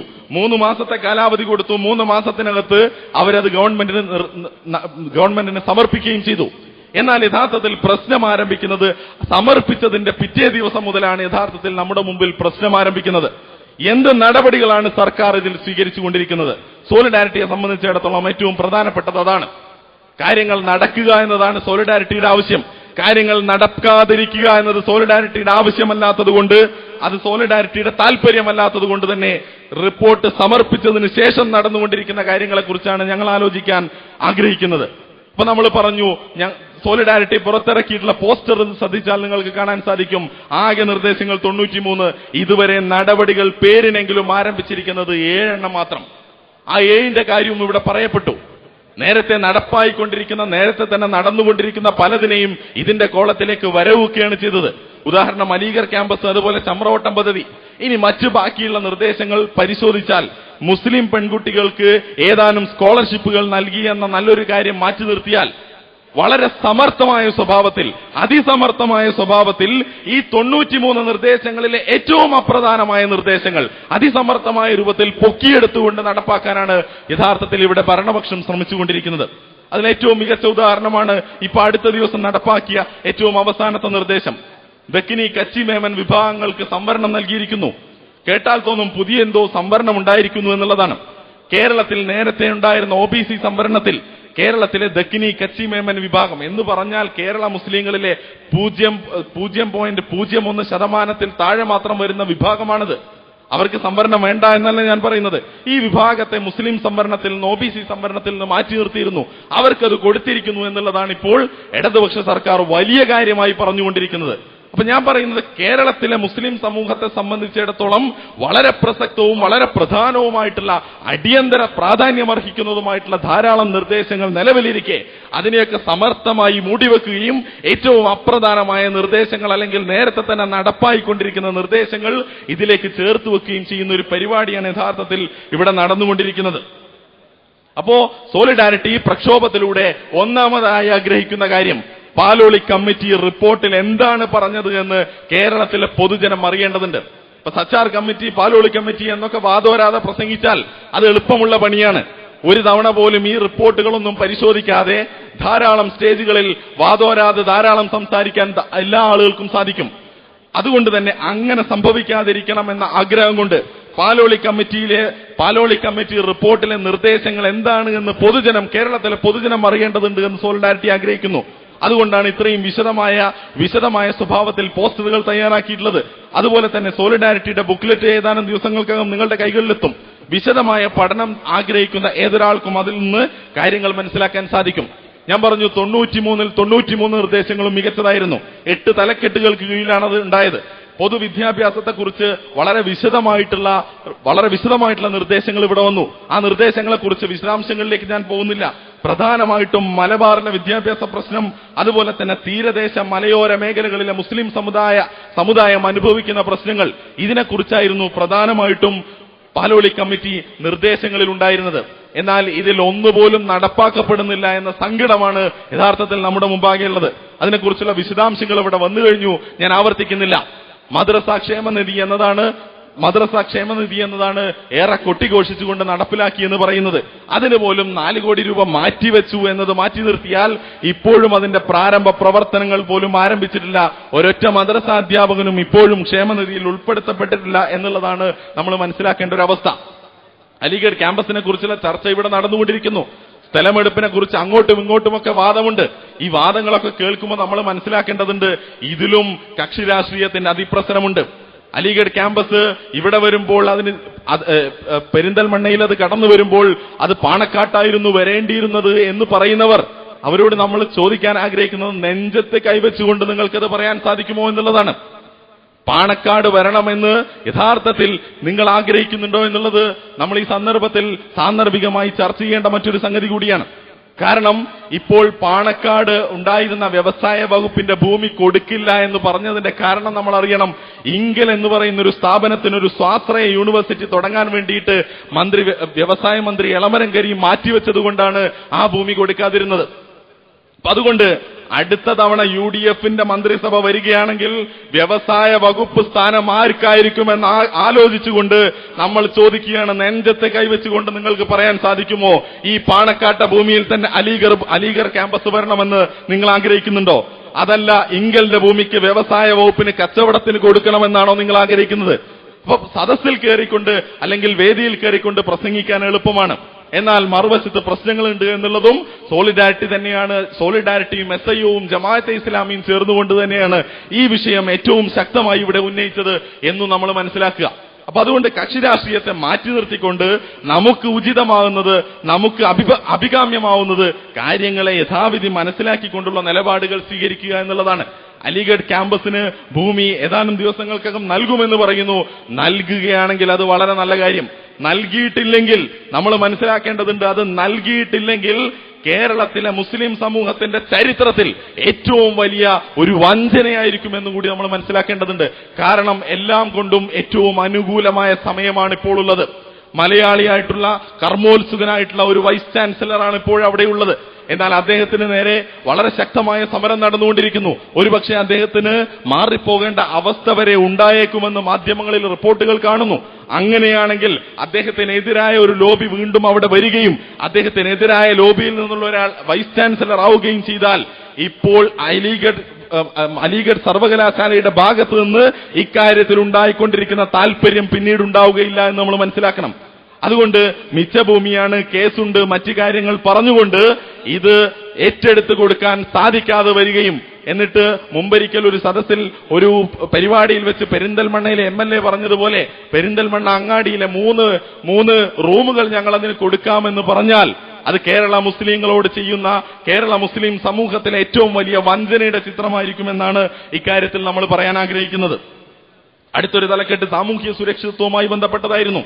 നമ്മൾ മനസ്സിലാക്കുക, ഇന്ത്യൻ മുസ്ലിങ്ങളാവട്ടെ കേരള മുസ്ലിങ്ങളാവട്ടെ അനുഭവിക്കുന്ന ഏറ്റവും വലിയ പ്രയാസങ്ങളിൽ ഒന്ന് സാമൂഹിക സുരക്ഷിതത്വവുമായി ബന്ധപ്പെട്ടതാണ്. സാമൂഹ്യ സുരക്ഷിതത്വത്തിന്റേതാണ് യഥാർത്ഥത്തിൽ ഇവിടത്തെ പിന്നോക്ക ന്യൂനപക്ഷ ദളിത് വിഭാഗങ്ങൾ അനുഭവിക്കുന്ന പ്രശ്നം. ബട്ട്ല ഹൗസ് സംഭവം കഴിഞ്ഞിട്ട് അധിക നാളായിട്ടില്ലല്ലോ. ബട്ട്ല ഹൗസ് സംഭവം നമ്മുടെ മുമ്പിൽ ഒരുപാട് ചോദ്യചിഹ്നങ്ങൾ അവശേഷിപ്പിച്ചിട്ടുണ്ട്. അതുകൊണ്ട് തന്നെ സച്ചാർ സമിതിയാവട്ടെ പാലോളി കമ്മിറ്റി റിപ്പോർട്ടാവട്ടെ അവരുടെ നിർദ്ദേശങ്ങളിൽ അവരുടെ കണ്ടെത്തലുകളിൽ സാമൂഹ്യ സുരക്ഷിതത്വവുമായി ബന്ധപ്പെട്ട ഏറ്റവും പ്രധാനപ്പെട്ട നിർദ്ദേശങ്ങൾ ഉണ്ടായിരുന്നു. വളരെ ശ്രദ്ധേയമായ ഒരു നിർദ്ദേശം പാലോളി കമ്മിറ്റി റിപ്പോർട്ടിൽ ഈ തലക്കെട്ടിൽ നൽകിയിരിക്കുന്നത്, മുമ്പൊരിക്കൽ ഇതേ ഇടതുപക്ഷ സർക്കാരിന്റെ തന്നെ ഒരിക്കലൊരു പരാമർശം ഉണ്ടാവുകയുണ്ടായി. ഹൈക്കോടതിയിൽ നൽകിയ ഒരു സത്യവാങ്മൂലത്തിൽ കേരളത്തിലെ മുസ്ലിങ്ങൾ ന്യൂനപക്ഷമല്ല എന്ന ഒരു പരാമർശമുണ്ടായി. ആ പരാമർശം നീക്കം ചെയ്യണമെന്നാണ്. അതുപോലെ ഇത്തരത്തിലുള്ള പരാമർശങ്ങൾ ഇനി ആവർത്തിക്കരുത് എന്ന് ഈ പാലോളി കമ്മിറ്റി നിർദ്ദേശങ്ങളിലുണ്ട് എന്ന് നമ്മൾ മനസ്സിലാക്കണം. അതുപോലെ തന്നെ ഇവിടെ പരാമർശിക്കപ്പെട്ടു, ഇസ്ലാമോഫോബിയ വളർത്തുന്ന, ഇസ്ലാം വിദ്വേഷം വളർത്തുന്ന തരത്തിൽ മാധ്യമങ്ങൾ നടത്തുന്ന പ്രചരണങ്ങളെ നിയന്ത്രിക്കുന്നതിന് അനുസൃതമായിട്ടുള്ള ചില നിയമനിർമ്മാണങ്ങൾ ഉണ്ടാവണം. ലവ് ജിഹാദിന്റെ കാലത്താണ് നമ്മൾ ജീവിച്ചുകൊണ്ടിരിക്കുന്നത്. ലവ് ജിഹാദിനെ കുറിച്ച പ്രളയമാണ്, ലവ് ജിഹാദിനെ കുറിച്ച പ്രചാരണങ്ങളുടെ പ്രളയത്തിന് നടുക്കാണ് നമ്മൾ ജീവിച്ചുകൊണ്ടിരിക്കുന്നത്. ഇതിനെയാണ് സഹോദരന്മാരെ ഇസ്ലാമോഫോബിയ എന്ന് പറയുന്നത്. ആരാണ് ഇതുണ്ടാക്കിയത്, ഏത് സംഘടനയാണ് ഇതുണ്ടാക്കിയത്, അല്ലെങ്കിൽ എന്താണ് ഇതിന്റെ തെളിവ് എന്നൊന്നും പറയാതെ, എന്നതിനെക്കുറിച്ചൊന്നും യാതൊരു പരാമർശവുമില്ലാതെ ഇവിടുത്തെ പത്രങ്ങളൊക്കെ സീരീസുകൾ നടത്തിക്കൊണ്ടിരിക്കുന്നു. ഇവിടുത്തെ ചാനലുകൾ ഇതിനെക്കുറിച്ച് പാടി പറഞ്ഞുകൊണ്ടിരിക്കുന്നു. ഇവിടത്തെ ധാരാളം ആളുകൾ, ജനകീയ ആക്ടിവിസ്റ്റുകൾ എന്ന പേരുള്ള ആളുകൾ പോലും ഇതിനെക്കുറിച്ച് ഇല്ലാ കഥകൾ പ്രചരിപ്പിച്ചുകൊണ്ടിരിക്കുമ്പോൾ ഇത്തരത്തിലുള്ള പ്രചാരണങ്ങൾക്ക് തടയിടുന്ന സ്വഭാവത്തിലുള്ള ഒരു നിയമനിർമ്മാണം വേണമെന്നാണ് യഥാർത്ഥത്തിൽ ഈ കമ്മിറ്റി റിപ്പോർട്ടിൽ ഉണ്ടായിരുന്നത്. പക്ഷേ നടപടി ഇപ്പോഴും ഉണ്ടായിട്ടില്ല. ലവ് ജിഹാദിനെ കുറിച്ചുള്ള ഈ പ്രശ്നങ്ങൾ നിലനിൽക്കുന്ന കാലത്ത് പോലും അതിൽ ഒരു നടപടി ഉണ്ടായിട്ടില്ല എന്ന് നമ്മൾ മനസ്സിലാക്കണം. നരേന്ദ്രൻ കമ്മീഷൻ പാക്കേജിനെ കുറിച്ച് ഈ സ്റ്റേജിൽ വെച്ച് പറഞ്ഞ ധാരാളം കാര്യങ്ങൾ കല്ലുവെച്ച പച്ചനുണയാണ് എന്ന് പറയാൻ ഞങ്ങൾക്ക് ആധികാരികമായ തെളിവുകളുണ്ട്. പക്ഷേ വ്യക്തിഹത്യ നടത്തൽ നമുക്ക് സാധ്യമല്ല എന്നുള്ളത് കൊണ്ട് മാത്രം അത് പറയാതിരിക്കുകയാണ്. പറഞ്ഞ ആളുകളോട് വീണ്ടും വീണ്ടും ചോദിക്കാൻ നമ്മൾ ആഗ്രഹിക്കുകയാണ്. ദൈവത്തെ ആണയിട്ടുകൊണ്ട് നെഞ്ചിൽ കൈവച്ചുകൊണ്ട് നിങ്ങൾക്ക് പറയാൻ സാധിക്കുമോ നിങ്ങൾ ഇവിടെ വെച്ച് പറഞ്ഞത് സത്യമാണ് എന്നുള്ളത്? നരേന്ദ്രൻ കമ്മീഷൻ റിപ്പോർട്ടിന്റെ പാക്കേജുമായി ബന്ധപ്പെട്ടുണ്ടായ കഥകൾ യഥാർത്ഥത്തിൽ നമ്മൾ അറിയേണ്ടതുണ്ട്. എങ്ങനെയാണ് ഈ സംഭവം അല്ലെങ്കിൽ ഈ ഒരു പാക്കേജ് തട്ടിപ്പടച്ചുണ്ടായത് എന്നുള്ളത്? നരേന്ദ്രൻ കമ്മീഷൻ റിപ്പോർട്ടിന്റെ അസിൽ എന്തായിരുന്നു എന്ന് നമ്മൾ മനസ്സിലാക്കണമല്ലോ. എന്തായിരുന്നു നരേന്ദ്രൻ കമ്മീഷൻ റിപ്പോർട്ടിന്റെ അല്ലെങ്കിൽ നരേന്ദ്രൻ കമ്മീഷന്റെ കണ്ടെത്തലിൽ ഏറ്റവും പ്രധാനപ്പെട്ട കാര്യം എന്തായിരുന്നു? കഴിഞ്ഞ 10 വർഷത്തിനിടയിൽ മുസ്ലിം സമൂഹത്തിനും ഈഴവ അല്ലെങ്കിൽ മറ്റു ന്യൂനപക്ഷ സമൂഹങ്ങൾക്ക് വിശേഷിച്ച് മുസ്ലിം സമൂഹത്തിന് കിട്ടേണ്ടിയിരുന്ന ധാരാളം സംവരണ സീറ്റുകൾ കിട്ടാതെ പോയിരിക്കുന്നു എന്നുള്ളതാണ്. അപ്പൊ കിട്ടാതെ പോയതിനുള്ള കാരണങ്ങൾ ഇവിടെ വ്യക്തമാക്കപ്പെട്ടു. അത് തടയുന്നതിന് വേണ്ടി സ്പെഷ്യൽ റിക്രൂട്ട്മെന്റ് വേണം എന്ന് ആവശ്യം ഉന്നയിക്കപ്പെട്ടു. സോളിഡാരിറ്റി പാലോളി കമ്മിറ്റി റിപ്പോർട്ടുമായി ഉയർത്തിക്കൊണ്ട് ഈ സമ്മേളനം മഞ്ചേരിയിലെ ഈ ബസ് സ്റ്റാൻഡ് ഓഡിറ്റോറിയത്തിൽ നടത്തുമ്പോൾ അതിന് ചരിത്രപരമായ മറ്റൊരു തുടർച്ച കൂടിയുണ്ട് എന്ന് നമ്മൾ മനസ്സിലാക്കണം. കഴിഞ്ഞ മിനിസ്ട്രിയുടെ അവസാന കാലത്ത് സ്പെഷ്യൽ റിക്രൂട്ട്മെന്റ് നടത്തിയേ തീരൂ എന്ന് പറഞ്ഞുകൊണ്ട് ഇതേ സ്വഭാവത്തിൽ ഇതുപോലൊരു ജനകീയമായ ഐതിഹാസികമായ സമ്മേളനം ഇവിടെ വെച്ച് തന്നെയായിരുന്നു സോളിഡാരിറ്റി നടത്തിയിരുന്നത്. അതിന്റെ ബാക്കി പത്രമാണ് യഥാർത്ഥത്തിൽ ഉദ്യോഗ വിദ്യാഭ്യാസ സംവരണവുമായി ബന്ധപ്പെട്ടുകൊണ്ട് പാലോളി കമ്മിറ്റി നിർദ്ദേശങ്ങളിൽ വന്നിട്ടുള്ളത്.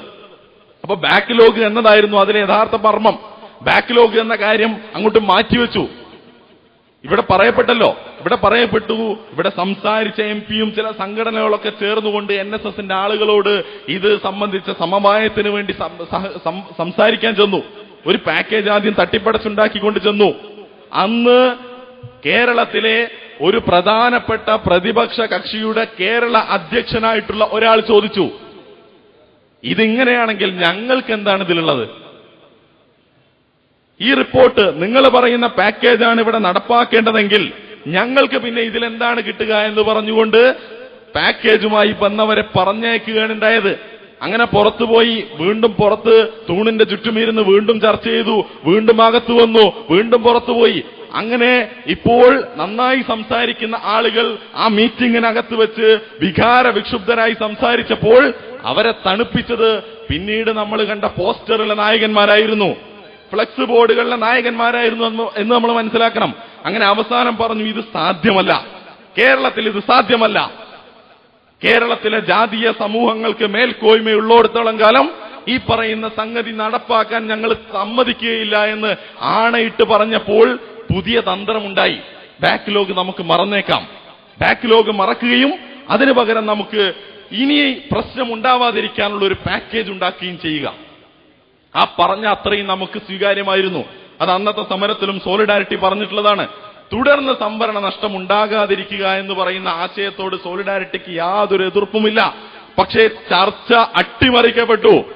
ബാക്ക്ലോഗ് എന്ന പ്രശ്നം അട്ടിമറിക്കുകയും എന്നിട്ട് പുതുതായി സംവരണ നഷ്ടം ഉണ്ടാകാതിരിക്കുക എന്ന് പറയുന്ന പ്രശ്നത്തിലേക്ക് ചർച്ചയെ വലിച്ചിഴക്കുകയും ചെയ്തു. ചർച്ചയിൽ പങ്കെടുത്ത ആളുകളോട് നിങ്ങൾ ചോദിച്ചു നോക്കുക, ഞാൻ പറഞ്ഞതിനെ നിഷേധിക്കാൻ അവർക്ക് സാധ്യമല്ല. എന്നിട്ട് പുതുതായി ഒരു പാക്കേജ് ഉണ്ടാക്കുകയും അതിലിപ്പോൾ കൊട്ടിഘോഷിക്കപ്പെടുന്ന NAC പോസ്റ്റുകൾ, നോൺ അവൈലബിൾ കാൻഡിഡേറ്റ് എന്ന് പറയുന്ന ഒരു പുതിയ സംവിധാനം ഉണ്ടാക്കുകയും ചെയ്തു. നമ്മുടെ MP പറയുന്നു 2500 ആളുകൾക്ക് NAC-യിലൂടെ അഡ്മിഷൻ കിട്ടി, അല്ലെങ്കിൽ അവർക്ക് ഉദ്യോഗം കിട്ടിയെന്ന് പറയുന്നു. എന്നാൽ നിങ്ങൾ പോയി നോക്കുക, നിങ്ങൾ PSC-യിൽ പോയി നോക്കുക, PSC ചെയർമാനോട് സംസാരിച്ചു നോക്കുക, മറ്റു ചില കണക്കുകൾ കൂടി അദ്ദേഹം തരും. നമ്മൾ ഒന്നാമതായി മനസ്സിലാക്കുന്ന ഈ ഡയറക്റ്റ് റിക്രൂട്ട്മെന്റ് എന്ന് പറയുന്ന ഒരു വാക്ക് തന്നെ തെറ്റിദ്ധാരണാജനകമാണ്. NAC പോസ്റ്റുകൾ മാറ്റിവെച്ചു. എന്താ സംഭവം? ഒരു പോസ്റ്റിൽ ഒരാളെ നിശ്ചയിച്ചു, ഒരാളെ തെരഞ്ഞെടുക്കപ്പെട്ടു. അയാൾ മുസ്ലിം സമുദായത്തിലെ ആളാണ്, അയാൾ വന്നില്ല. അല്ലെങ്കിൽ മുസ്ലിം സമുദായത്തിനായിരുന്നു ആ ടേൺ ഉണ്ടായിരുന്നത്, അവിടെ മുസ്ലിം സമുദായത്തിൽപ്പെട്ട ആളുകൾ വന്നില്ല. എങ്കിൽ സാധാരണ ഇത്രയും കാലമായിട്ട് ഇപ്പോഴും നടന്നുകൊണ്ടിരിക്കുന്നത് PSC-യിലുള്ള സംവിധാനം എന്താ? അത് സംവരണത്തിലെ അടുത്ത കമ്മ്യൂണിറ്റിക്ക് കൊടുക്കും. എന്നിട്ട് ഇപ്പുറത്ത് മുസ്ലിം സമുദായത്തിൽ നിന്ന് ഈഴവ കമ്മ്യൂണിറ്റിയിലേക്ക് ഒരു പോസ്റ്റ് കൊടുത്തിരിക്കുന്നു എന്ന് കടം കൊടുത്തതായിട്ട് ഒരു കോളത്തിൽ എഴുതി വെക്കും. അടുത്ത തവണ ഈഴവ സമുദായത്തിന് ടേൺ വരുമ്പോൾ ഒന്ന് മൈനസ് ചെയ്യും, എന്നിട്ട് അത് മുസ്ലിമിന് കൊടുക്കും. ഇത് പണ്ട് മുതലേ ഇവിടെ നടന്നു വന്നുകൊണ്ടിരിക്കുന്ന ഒരു സംവിധാനമാണ്. ഇതിനെ മറികടന്നുകൊണ്ടാണ് അങ്ങനെ തൽക്കാലം കടം കൊടുക്കേണ്ടതില്ല, മുസ്ലിം സമൂഹത്തിൻ്റെത് അങ്ങനെ മാറ്റിവെച്ച് വീണ്ടും മുസ്ലിമിന് വേണ്ടി മാത്രമായിട്ട് ആളെ വിളിക്കും, അതിന്റെ പേരാണ് ഡയറക്റ്റ് റിക്രൂട്ട്മെന്റ് എന്ന് പറഞ്ഞു. എന്ത് സംഭവിച്ചു? കുറെ ആളുകൾക്ക് പോസ്റ്റിംഗ് കിട്ടി, കുറെ പോസ്റ്റുകൾ നഷ്ടപ്പെട്ടു. മുസ്ലിം സമൂഹത്തിന് മാത്രം അപേക്ഷിക്കാവുന്ന, സാധാരണഗതിയിൽ മുസ്ലിങ്ങൾ മാത്രം അപേക്ഷിക്കുന്ന ധാരാളം പോസ്റ്റുകളുണ്ട്. അറബി ടീച്ചർമാര്, ഉറുദു ടീച്ചർമാര്, അതുപോലെ അറബി സ്പെഷ്യൽ ഓഫീസർമാര്. ഇതൊക്കെ ഇതിലും ഉണ്ടാവുമല്ലോ ഈഴവനും അതുപോലെ പട്ടികജാതിക്കും പട്ടികവർഗത്തിനും ഒക്കെ ഉള്ള ടേണ്. അവിടെയൊക്കെ സാധാരണ എന്താ ചെയ്യാറുള്ളത്? ഇത്രയും കാലം ചെയ്തുകൊണ്ടിരുന്നത് അതങ്ങനെ കടം കൊടുത്ത് ഇങ്ങോട്ട് പോരും. ഇപ്പൊ NAC വന്നപ്പോ എന്ത് സംഭവിച്ചു?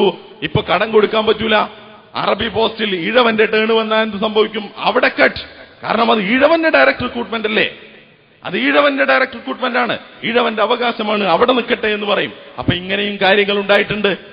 ഇത് വെച്ചും കണക്കുകൾ നിങ്ങൾ പരിശോധിച്ചാൽ മുസ്ലിം സമുദായത്തിന് കിട്ടേണ്ടിയിരുന്ന പലതും കിട്ടാതെ പോയിട്ടുണ്ട്. ഞാൻ പറയുന്നത് അങ്ങോട്ടും ഇങ്ങോട്ടും ഒക്കെ ഉണ്ടായിട്ടുണ്ട്. മർമ്മം മറ്റൊന്നായിരുന്നു, ബാക്ക്ലോഗ് എന്നുള്ളതായിരുന്നു. ബാക്ക്ലോഗ് എന്നുള്ളത് നികത്തപ്പെടാൻ സാധിച്ചിട്ടില്ല. ബാക്ക്ലോഗ് എന്നതിനെ കുറിച്ച് ഒരു പരാമർശവും ഉണ്ടായിട്ടില്ല. ഈ ചർച്ചകൾ കൊടുമ്പിരി കൊണ്ട സമയത്താണ് അടുത്ത തെരഞ്ഞെടുപ്പ് വന്നത്. അപ്പൊ ആ തെരഞ്ഞെടുപ്പിന്റെ പ്രകടന പത്രികയിൽ ഇടതുപക്ഷം എഴുതി ചേർത്തു, സംവരണ നഷ്ടം നികത്തുന്നതിന് ആവശ്യമായ നടപടികൾ എടുക്കുമെന്ന് പറഞ്ഞു. അതിന്റെ അടിസ്ഥാനത്തിൽ പാലോളി കമ്മിറ്റി റിപ്പോർട്ടിൽ വളരെ പ്രധാനപ്പെട്ട ഒരു നിർദ്ദേശം വന്നു. സംവരണ നഷ്ടം നികത്തുന്നതിനുള്ള സ്പെഷ്യൽ റിക്രൂട്ട്മെന്റിന്റെ പ്രായോഗികത കണ്ടെത്തുന്നതിന് ഒരു ഉന്നതാധികാര കമ്മിറ്റി രൂപീകരിച്ച് 6 മാസത്തിനകം റിപ്പോർട്ട് സമർപ്പിക്കണം. 6 മാസം കഴിഞ്ഞ് 18 മാസം കഴിഞ്ഞിരിക്കുന്നു സഹോദരന്മാരെ. ഇതുവരെ ഉന്നതാധികാര കമ്മിറ്റിയെ നിയോഗിച്ചിട്ടില്ല. 1.5 വർഷം കഴിഞ്ഞിട്ടും കമ്മിറ്റി നിലവിൽ വന്നിട്ടില്ല. ഇതാണ് നമ്മൾ പ്രശ്നമായി ഉന്നയിക്കാൻ ആഗ്രഹിക്കുന്നത്. ഈ കമ്മിറ്റി വരേണ്ടതുണ്ട്. എന്നിട്ട് ഇതിന്റെ പ്രായോഗികത കണ്ടെത്തണം. അവർ കണ്ടെത്തട്ടെ. അതിന്റെ ഭരണഘടനാപരമായ പ്രശ്നങ്ങളുണ്ടെങ്കിൽ അത് പറയട്ടെ, അതിനെ മറികടക്കാനുള്ള ന്യായങ്ങളുണ്ടെങ്കിൽ അത് പറയട്ടെ. ഇതിനെക്കുറിച്ചൊക്കെ ധാരാളമായി പഠിക്കുകയും റിസർച്ച് നടത്തുകയും ഒക്കെ ചെയ്യുന്ന ധാരാളം ആളുകൾ നമ്മുടെ നാട്ടിലുണ്ട്. അവരുടെ കയ്യിൽ ധാരാളം മറുനിർദ്ദേശങ്ങൾ ഇക്കാര്യത്തിലുണ്ട്. അവരെ വിളിച്ചുകൊണ്ട് കമ്മിറ്റി പ്രവർത്തനം നടത്തട്ടെ എന്നുള്ളതാണ് ഇക്കാര്യത്തിൽ നമ്മൾ ആഗ്രഹിക്കുന്നത്. അതുപോലെ നേരത്തെ ഇവിടെ സൂചിപ്പിച്ചു, PSC നിയമനങ്ങളുമായി ബന്ധപ്പെട്ടുകൊണ്ട് 50:50 50:50 എന്ന് പറയുന്ന ഒരു സംവിധാനം വേണമെന്ന് ഈ പാലോളി കമ്മിറ്റി നിർദ്ദേശത്തിൽ വന്നിരിക്കുന്നു. പക്ഷേ കേരളത്തിലെ PSC അതിനെ ഒപ്പോസ് ചെയ്തു. PSC ഒപ്പോസ് ചെയ്തത് ആരാണ് എന്ന് വഹാബ് സാഹിബ് ഇവിടെ സൂചിപ്പിച്ചു. PSCയുടെ ചെയർമാൻ മാത്രമാണ് ഇപ്പോൾ ഭരണകക്ഷിയിലുള്ളത്. പക്ഷേ PSC മെമ്പർമാരിൽ ഭൂരിഭാഗമുള്ളത് മറുവശത്താണുള്ളത്. അതിൽ തന്നെ നിങ്ങൾ ജാതി തിരിച്ചുള്ള കണക്കുകൾ പരിശോധിച്ചാൽ ബാക്ക്ലോഗ് അട്ടിമറിക്കപ്പെട്ട അതേ മനസ്ഥിതിയുടെ ആളുകളാണ് ഇപ്പോഴും അവിടെ ഇരിക്കുന്നത് എന്ന് നമുക്ക് കാണാൻ സാധിക്കും. അതുകൊണ്ടാണ് കേരള സർക്കാരിനെ വേണ്ടിയിട്ട് PSC ഹൈക്കോടതിയിലും സുപ്രീം കോടതിയിലും പോയിട്ടുള്ളത്. അപ്പൊ ഈ പ്രശ്നത്തെ മറികടക്കുന്നതിന് വേണ്ടി ചട്ടങ്ങൾ ഉണ്ടാക്കേണ്ടതുണ്ട്. അപ്പൊ ചട്ടം മറികടക്കണം, ചട്ടം പുതുതായി ഉണ്ടാക്കണം എന്നൊക്കെ ഇവിടെ ആളുകൾ ആവേശം കൊണ്ട് ആക്രോശിക്കുകയാണ്. എന്തേ ചട്ടം ഇത്രയും കാലം ഇങ്ങനെ തന്നെ നിന്നത്? കേരളം മാറിയിട്ടാണല്ലോ, ഇവിടുത്തെ മുന്നണികൾ മാറിയിട്ടാണല്ലോ കേരളം ഭരിച്ചത്. അന്നൊന്നുമില്ലാത്തൊരു പ്രശ്നം പുതുതായി ഉണ്ടായതല്ലല്ലോ ചട്ടത്തിലെ പ്രശ്നം ഇവിടെ ആളുകൾ ഉന്നയിക്കാൻ തുടങ്ങിയിട്ട് കാലം കുറയായിട്ടുണ്ട്. ഒരു കമ്മിറ്റിയിലെങ്കിലും ഏറ്റവും ചുരുങ്ങിയത് ഇതിനെക്കുറിച്ച് ഗവൺമെന്റ് അംഗീകരിച്ച ഒരു കമ്മിറ്റി റിപ്പോർട്ടിലെങ്കിലും ഏറ്റവും ചുരുങ്ങിയത് ഇപ്പോൾ ഇതിനെക്കുറിച്ചുള്ള പരാമർശം വന്നിരിക്കുന്നു. നേരത്തെ എവിടെയായിരുന്നു ചട്ടത്തിന്റെ പ്രശ്നം ഉണ്ടായിരുന്നത്? അപ്പൊ ചട്ടം മാറ്റണം എന്ന് തന്നെയാണ് നമ്മൾ പറയുന്നത്. ഇനിയും ഞാൻ ചോദിക്കട്ടെ, അടുത്ത തവണ UDF വന്നു എന്നിരിക്കട്ടെ, അടുത്ത തവണ UDFന്റെ മിനിസ്ട്രി വന്നു എന്നിരിക്കട്ടെ, വെല്ലുവിളിക്കാൻ ഞാൻ ആഗ്രഹിക്കുകയാണ്. ചട്ടം മാറ്റുമോ നിങ്ങൾ? ചട്ടം മാറ്റാനുള്ള ചങ്കൂറ്റം കാണുമോ നിങ്ങൾ? ഇവിടെ സംസാരിച്ച ആളുകൾക്ക് അതിനുള്ള ചങ്കൂറ്റം കാണുമോ? പലപ്പോഴും ഇത്തരത്തിലുള്ള ആളുകൾ നിയമസഭയിൽ ഒറ്റപ്പെട്ട പ്രമേയങ്ങൾ കൊണ്ടുവരാറുണ്ട്. പക്ഷേ നിയമസഭയിൽ കൊണ്ടുവരുന്നതിന് മുമ്പ് നിങ്ങളുടെ മുന്നണിയിൽ അതൊന്ന് പാസ്സാക്കിയെടുക്ക്, ഒന്ന് കാണട്ടെ നമ്മള്. എന്നിട്ട് നിങ്ങൾ ചട്ടം ഒന്ന് മാറ്റിയെടുക്ക്. യഥാർത്ഥത്തിൽ നമ്മൾ ആഗ്രഹിക്കുന്നത് ചട്ടം മാറ്റണമെന്നാണ്. മുജീബ് സാഹിബ് നേരത്തെ സൂചിപ്പിച്ചതുപോലെ ആര് കുത്തിയാലും അരി വെളുക്കണമെന്നാണ് നമ്മൾ ആഗ്രഹിക്കുന്നത്. ആര് കുത്തിയിട്ടാണെങ്കിലും അരിയാണ് നമുക്ക് കിട്ടേണ്ടത്. അപ്പൊ ചട്ടം മാറ്റിയിട്ടില്ല എന്ന് തുടങ്ങിയിട്ടുള്ള വർത്തമാനങ്ങൾ പറയുന്നതിൽ അർത്ഥമില്ല സഹോദരന്മാരെ എന്നാണ് ഈ സന്ദർഭത്തിൽ എനിക്ക് സൂചിപ്പിക്കാനുള്ളത്. ഇവിടെ ഇടതുപക്ഷ ഗവൺമെന്റിന്റെ കീഴിൽ ഇപ്പോൾ പാലോളി കമ്മിറ്റി റിപ്പോർട്ടിൽ ഈ നിർദ്ദേശങ്ങൾ വന്നിരിക്കുന്നു. പക്ഷേ ഇടതുപക്ഷം ക്രൂരമായ അവഗണന നടത്തിക്കൊണ്ട്, ഈ റിപ്പോർട്ടിനോട് ക്രൂരമായ അവഗണന നടത്തിക്കൊണ്ട് അതിനെക്കുറിച്ച് യാതൊരു വർത്തമാനവും പറയുന്നില്ല. ഇനി സർക്കാരിന്റെ മുമ്പിൽ ആകെ ബാക്കിയുള്ളത് 2 വർഷത്തിൽ കുറഞ്ഞ സമയം മാത്രമാണ്. അതിനകത്ത് എന്താണ് യഥാർത്ഥത്തിൽ നിങ്ങൾ ചെയ്യാൻ ആഗ്രഹിക്കുന്നത് എന്നാണ് ഈ സന്ദർഭത്തിൽ സൂചിപ്പിക്കാനുള്ളത്. അതുപോലെ തന്നെ പൊതുമേഖലാ സ്ഥാപനങ്ങളിലും യൂണിവേഴ്സിറ്റികളിലും അർദ്ധ സർക്കാർ സ്ഥാപനങ്ങളിലും നിയമനത്തിന് സംവരണം പാലിക്കണമെന്നുണ്ട്. ഇതും യഥാർത്ഥത്തിൽ ഇവിടുത്തെ കക്ഷി രാഷ്ട്രീയക്കാർ അവരുടെ കുത്തകയാക്കി വെച്ചിട്ടുള്ള സാധനമാണ്. യൂണിവേഴ്സിറ്റികൾ, പൊതുമേഖലാ സ്ഥാപനങ്ങൾ, കോർപ്പറേഷനുകൾ, ഇതിലെ ഒന്നും നിയമനങ്ങൾ ഇപ്പോഴും PSCക്ക് വിട്ടിട്ടില്ല. അത് LDF ഭരിക്കുമ്പോൾ LDFന്റെ ആളുകൾക്ക്, UDF ഭരിക്കുമ്പോൾ UDFന്റെ ആളുകൾക്ക്, അങ്ങനെ UDF ഭരിക്കുമ്പോൾ ഉണ്ടായ ആളുകളെ LDF വരുമ്പോൾ അവരെ പുറത്താക്കുന്നു, അതിനെതിരെ യൂണിവേഴ്സിറ്റിയിൽ സമരം നടത്തുന്നു. ഇതൊക്കെ നമ്മൾ കണ്ടുകൊണ്ടിരിക്കുന്നില്ലേ? എന്താണ് ഇതിനുള്ള പരിഹാരം? അത് PSCക്ക് വിടണം. ഏറ്റവും ചുരുങ്ങിയത് അവിടെ സംവരണം നടക്കുന്നു എന്ന് ഉറപ്പുവരുത്തണം. പക്ഷേ അതിന് സാധിക്കുന്നില്ല എന്നുള്ളതാണ്. അതിനിപ്പോഴും ഈ സർക്കാരിന് ഇച്ഛാശക്തി ഉണ്ടായിട്ടില്ല, ആ ഇച്ഛാശക്തി കാണിച്ചിട്ടില്ല എന്നുള്ളതാണ് യഥാർത്ഥത്തിൽ നമുക്ക് കാണാൻ സാധിക്കുന്നത്. ഇങ്ങനെ പോയിക്കൊണ്ട് പിന്നീട് സാമൂഹ്യ സുരക്ഷിതത്വം, വിദ്യാഭ്യാസ, ഉദ്യോഗ സംവരണത്തിനുമൊക്കെ ശേഷം തൊഴിലും സാമ്പത്തിക വളർച്ചയുമായി ബന്ധപ്പെട്ടുകൊണ്ടുള്ള ധാരാളം നിർദ്ദേശങ്ങൾ നൽകിയിരിക്കുന്നു. കേരളത്തിലെ മുസ്ലിങ്ങളെ സംബന്ധിച്ചിടത്തോളം ഇന്ത്യയിലെ മുസ്ലിങ്ങൾക്ക് തന്നെ മാതൃകയാക്കാവുന്ന വളരെ സുപ്രധാനമായ ഒരു നിർദ്ദേശം അതിലുണ്ട്. പോലീസ് ഇന്റലിജൻസ് വിഭാഗത്തിൽ മുസ്ലിങ്ങൾക്ക് സംവരണം ഉണ്ടാവണമെന്നുള്ളത്. പോലീസിലും ഇന്റലിജൻസിന്റെ പണി എന്താണ് എന്ന് നമുക്ക് ഇന്ന് അറിയാവുന്നതാണ്. ഓരോ ആളുകളുടെയും പിന്നാലെ നടന്നുകൊണ്ട് ബട്ട്ല ഹൗസ് സംഭവത്തിന് ശേഷം നമുക്കറിയാവുന്നതാണ്. ഇന്ത്യയിലുടനീളം മുസ്ലിം ചെറുപ്പക്കാരെ വേട്ടയാടിക്കൊണ്ട് അവരുടെ പിന്നാലെ നടന്നുകൊണ്ട് അവർക്കെതിരിൽ ക്രൂരമായ നുണക്കഥകളും അപവാദ കഥകളും പ്രചരിപ്പിച്ചത് ഇന്റലിജൻസും ഇവിടുത്തെ ഇത്തരത്തിലുള്ള പോലീസ് സംവിധാനങ്ങളുമായിരുന്നു. അതുകൊണ്ട് അതിനെ മറികടക്കണമെങ്കിൽ അതിനകത്ത് ന്യൂനപക്ഷ പ്രാതിനിധ്യം വേണമെന്നാണ് കമ്മിറ്റി നിർദ്ദേശിച്ചിരിക്കുന്നത്. ഇത് കമ്മിറ്റി നിർദ്ദേശിച്ചിരിക്കുന്നു, ഇത് UDFും മിനിസ്ട്രിയും അംഗീകരിച്ചിരിക്കുന്നു. പക്ഷെ നടപ്പാക്കാൻ യാതൊരു നിർദ്ദേശവും ഇതുപോലെ ഉണ്ടായിട്ടില്ല. അപ്പൊ എന്തിനു വേണ്ടിയിട്ടായിരുന്നു ഈ കമ്മിറ്റിയെ നിയോഗിച്ചത് എന്ന് തുടങ്ങിയിട്ടുള്ള ചോദ്യങ്ങൾ നമ്മുടെ മുമ്പാകെ വരികയാണ്. അതുപോലെ തന്നെ പ്രധാനപ്പെട്ട 83 നിർദ്ദേശങ്ങളും പിന്നീട് 10 ഭരണ നടപടികളുമാണ് പാലോളി കമ്മിറ്റി റിപ്പോർട്ടിലുള്ളത്. 10 നടപടികൾ, ഉടൻ ആരംഭിക്കേണ്ട 10 നടപടികൾ. അതിൽ പ്രധാനപ്പെട്ടതാണ് ന്യൂനപക്ഷ വകുപ്പ് രൂപീകരണം. നമ്മൾ മനസ്സിലാക്കണം, പശ്ചിമ ബംഗാളിൽ, അതുപോലെ തന്നെ തമിഴ്നാട്ടിൽ, കർണാടകയിൽ അടക്കമുള്ള സംസ്ഥാനങ്ങളിൽ ന്യൂനപക്ഷ ക്ഷേമ വകുപ്പ് ഇന്നുണ്ട്. രാജ്യത്തിന്റെ ചരിത്രത്തിൽ വമ്പിച്ച മാറ്റമുണ്ടായിരിക്കുന്നു. ഇന്ന് ന്യൂനപക്ഷ ക്ഷേമ വകുപ്പ് എന്ന് പറയുന്നത് എല്ലാവരും അംഗീകരിച്ചിരിക്കുന്ന, ചില ആളുകൾ മാത്രം എപ്പോഴും എതിർത്തുകൊണ്ടിരിക്കുന്ന, എന്നാൽ പൊതുവിൽ ജനങ്ങൾ അംഗീകരിച്ചിരിക്കുന്ന ഒരു വകുപ്പായിട്ട് ന്യൂനപക്ഷ ക്ഷേമ വകുപ്പ് മാറിയിരിക്കുന്നു. എന്നിട്ട് പോലും കേരളത്തിൽ ന്യൂനപക്ഷ ക്ഷേമ വകുപ്പ് രൂപീകരിക്കാനുള്ള പ്രവർത്തനങ്ങൾ ഇതുവരെയും ആരംഭിച്ചിട്ടില്ല. അതിന് മുന്നോടിയായിട്ട് ഒരു ന്യൂനപക്ഷ ക്ഷേമ സെല്ല് സെക്രട്ടേറിയറ്റിൽ ഉണ്ടാക്കണമെന്ന് പറഞ്ഞു. സെല്ല് ഉണ്ടാക്കിയെന്ന് പറഞ്ഞു. നിങ്ങളാരെങ്കിലും സെക്രട്ടേറിയറ്റിൽ പോയി പരിശോധിച്ചാൽ നിങ്ങൾക്ക് കാണാൻ സാധിക്കും. പൊതുഭരണ ഡിപ്പാർട്ട്മെന്റിൽ, പൊതുഭരണ വകുപ്പിൽ നേരത്തെ കിഴക്കോട്ട് തിരിച്ചിട്ടിരുന്ന ഒരു മേശ എടുത്തിട്ട് പടിഞ്ഞാട്ട് തിരിച്ചിട്ടുകൊണ്ട് അതിന്റെ പേരാണ് ന്യൂനപക്ഷ സെല്ല് എന്ന് പറഞ്ഞിരിക്കുന്നു. നേരത്തെ അതേ കസേരയിൽ ഉണ്ടായിരുന്ന ആൾ ഇപ്പോൾ തലതിരിഞ്ഞു മാറിയിരിക്കുന്നു. അപ്പോൾ അത് ന്യൂനപക്ഷ സെല്ലാവുന്നു. എന്താണ് ഇയാൾ ചെയ്തുകൊണ്ടിരിക്കുന്നത്? നേരത്തെ ചെയ്തുകൊണ്ടിരിക്കുന്ന കാര്യങ്ങൾ ഇപ്പോൾ മേശപ്പുറത്ത് പുതിയൊരു ബോർഡ് കൂടി വെച്ചുകൊണ്ട് ചെയ്തുകൊണ്ടിരിക്കുന്നു എന്നതിലപ്പുറം പുതുതായി ഒരു കാര്യങ്ങളും നടന്നുകൊണ്ടിരിക്കുന്നില്ല. അപ്പോൾ ഏറ്റവും പ്രധാനപ്പെട്ട ഈ പാലോളി കമ്മിറ്റി നിർദ്ദേശങ്ങളിലെ ഏറ്റവും പ്രധാനപ്പെട്ട നിർദ്ദേശമാണ് ന്യൂനപക്ഷ ക്ഷേമ വകുപ്പ് രൂപീകരണം. ഇതിനു വേണ്ട പ്രായോഗിക നടപടികൾ ഇപ്പോഴും ഉണ്ടായിട്ടില്ല. പാലോളി കമ്മിറ്റി നിർദ്ദേശങ്ങളിലെ ഏത് തലക്കെട്ടുകൾ പരിശോധിച്ചാലും തീരദേശ മലയോര മേഖലകളിൽ ജീവിച്ചുകൊണ്ടിരിക്കുന്ന മുസ്ലിങ്ങളെ കുറിച്ച് ധാരാളം പരാമർശങ്ങൾ കാണാം. നമുക്കറിയാം, കേരളത്തിലെ മുസ്ലിം സമൂഹത്തിൽ ഏറ്റവും പിന്നാക്കം നിൽക്കുന്ന ആളുകൾ താമസിച്ചുകൊണ്ടിരിക്കുന്നത് ഇതുപോലെയുള്ള തീരദേശ മലയോര മേഖലകളിലാണ്. അവർക്ക് വേണ്ടി യാതൊരുവിധ ക്ഷേമ നടപടികളും ഇതുവരെ രൂപീകരിച്ചിട്ടില്ല, നടപടികൾ ഇതുവരെ തുടങ്ങിയിട്ടില്ല എന്ന് മാത്രമല്ല, അവർക്ക് കിട്ടേണ്ടുന്ന ധാരാളം ക്ഷേമ പദ്ധതികൾ ഇപ്പോഴും മറ്റുള്ള ആളുകൾക്ക് മറിച്ചു കൊടുക്കുകയും രാഷ്ട്രീയ കക്ഷികൾ അത് വസൂലാക്കിയെടുക്കുകയും ചെയ്യുന്ന അവസ്ഥയും നമ്മുടെ മുമ്പിലുണ്ട് എന്ന് നമ്മൾ കാണുക. അപ്പൊ അതുകൊണ്ട് സച്ചാർ സമിതി റിപ്പോർട്ടുമായി ബന്ധപ്പെടുത്തിക്കൊണ്ട് ഇതിനെതിരെ നടത്തുന്ന വിവാദങ്ങൾ, ഇതിന്റെ വസ്തുതകൾ നമ്മൾ മനസ്സിലാക്കണം. ഞാൻ തുടക്കത്തിൽ സൂചിപ്പിച്ചു, സച്ചാർ സമിതി റിപ്പോർട്ട് ഒരു ഡയഗ്നോസ്റ്റിക് റിപ്പോർട്ട് മാത്രമായിരുന്നു.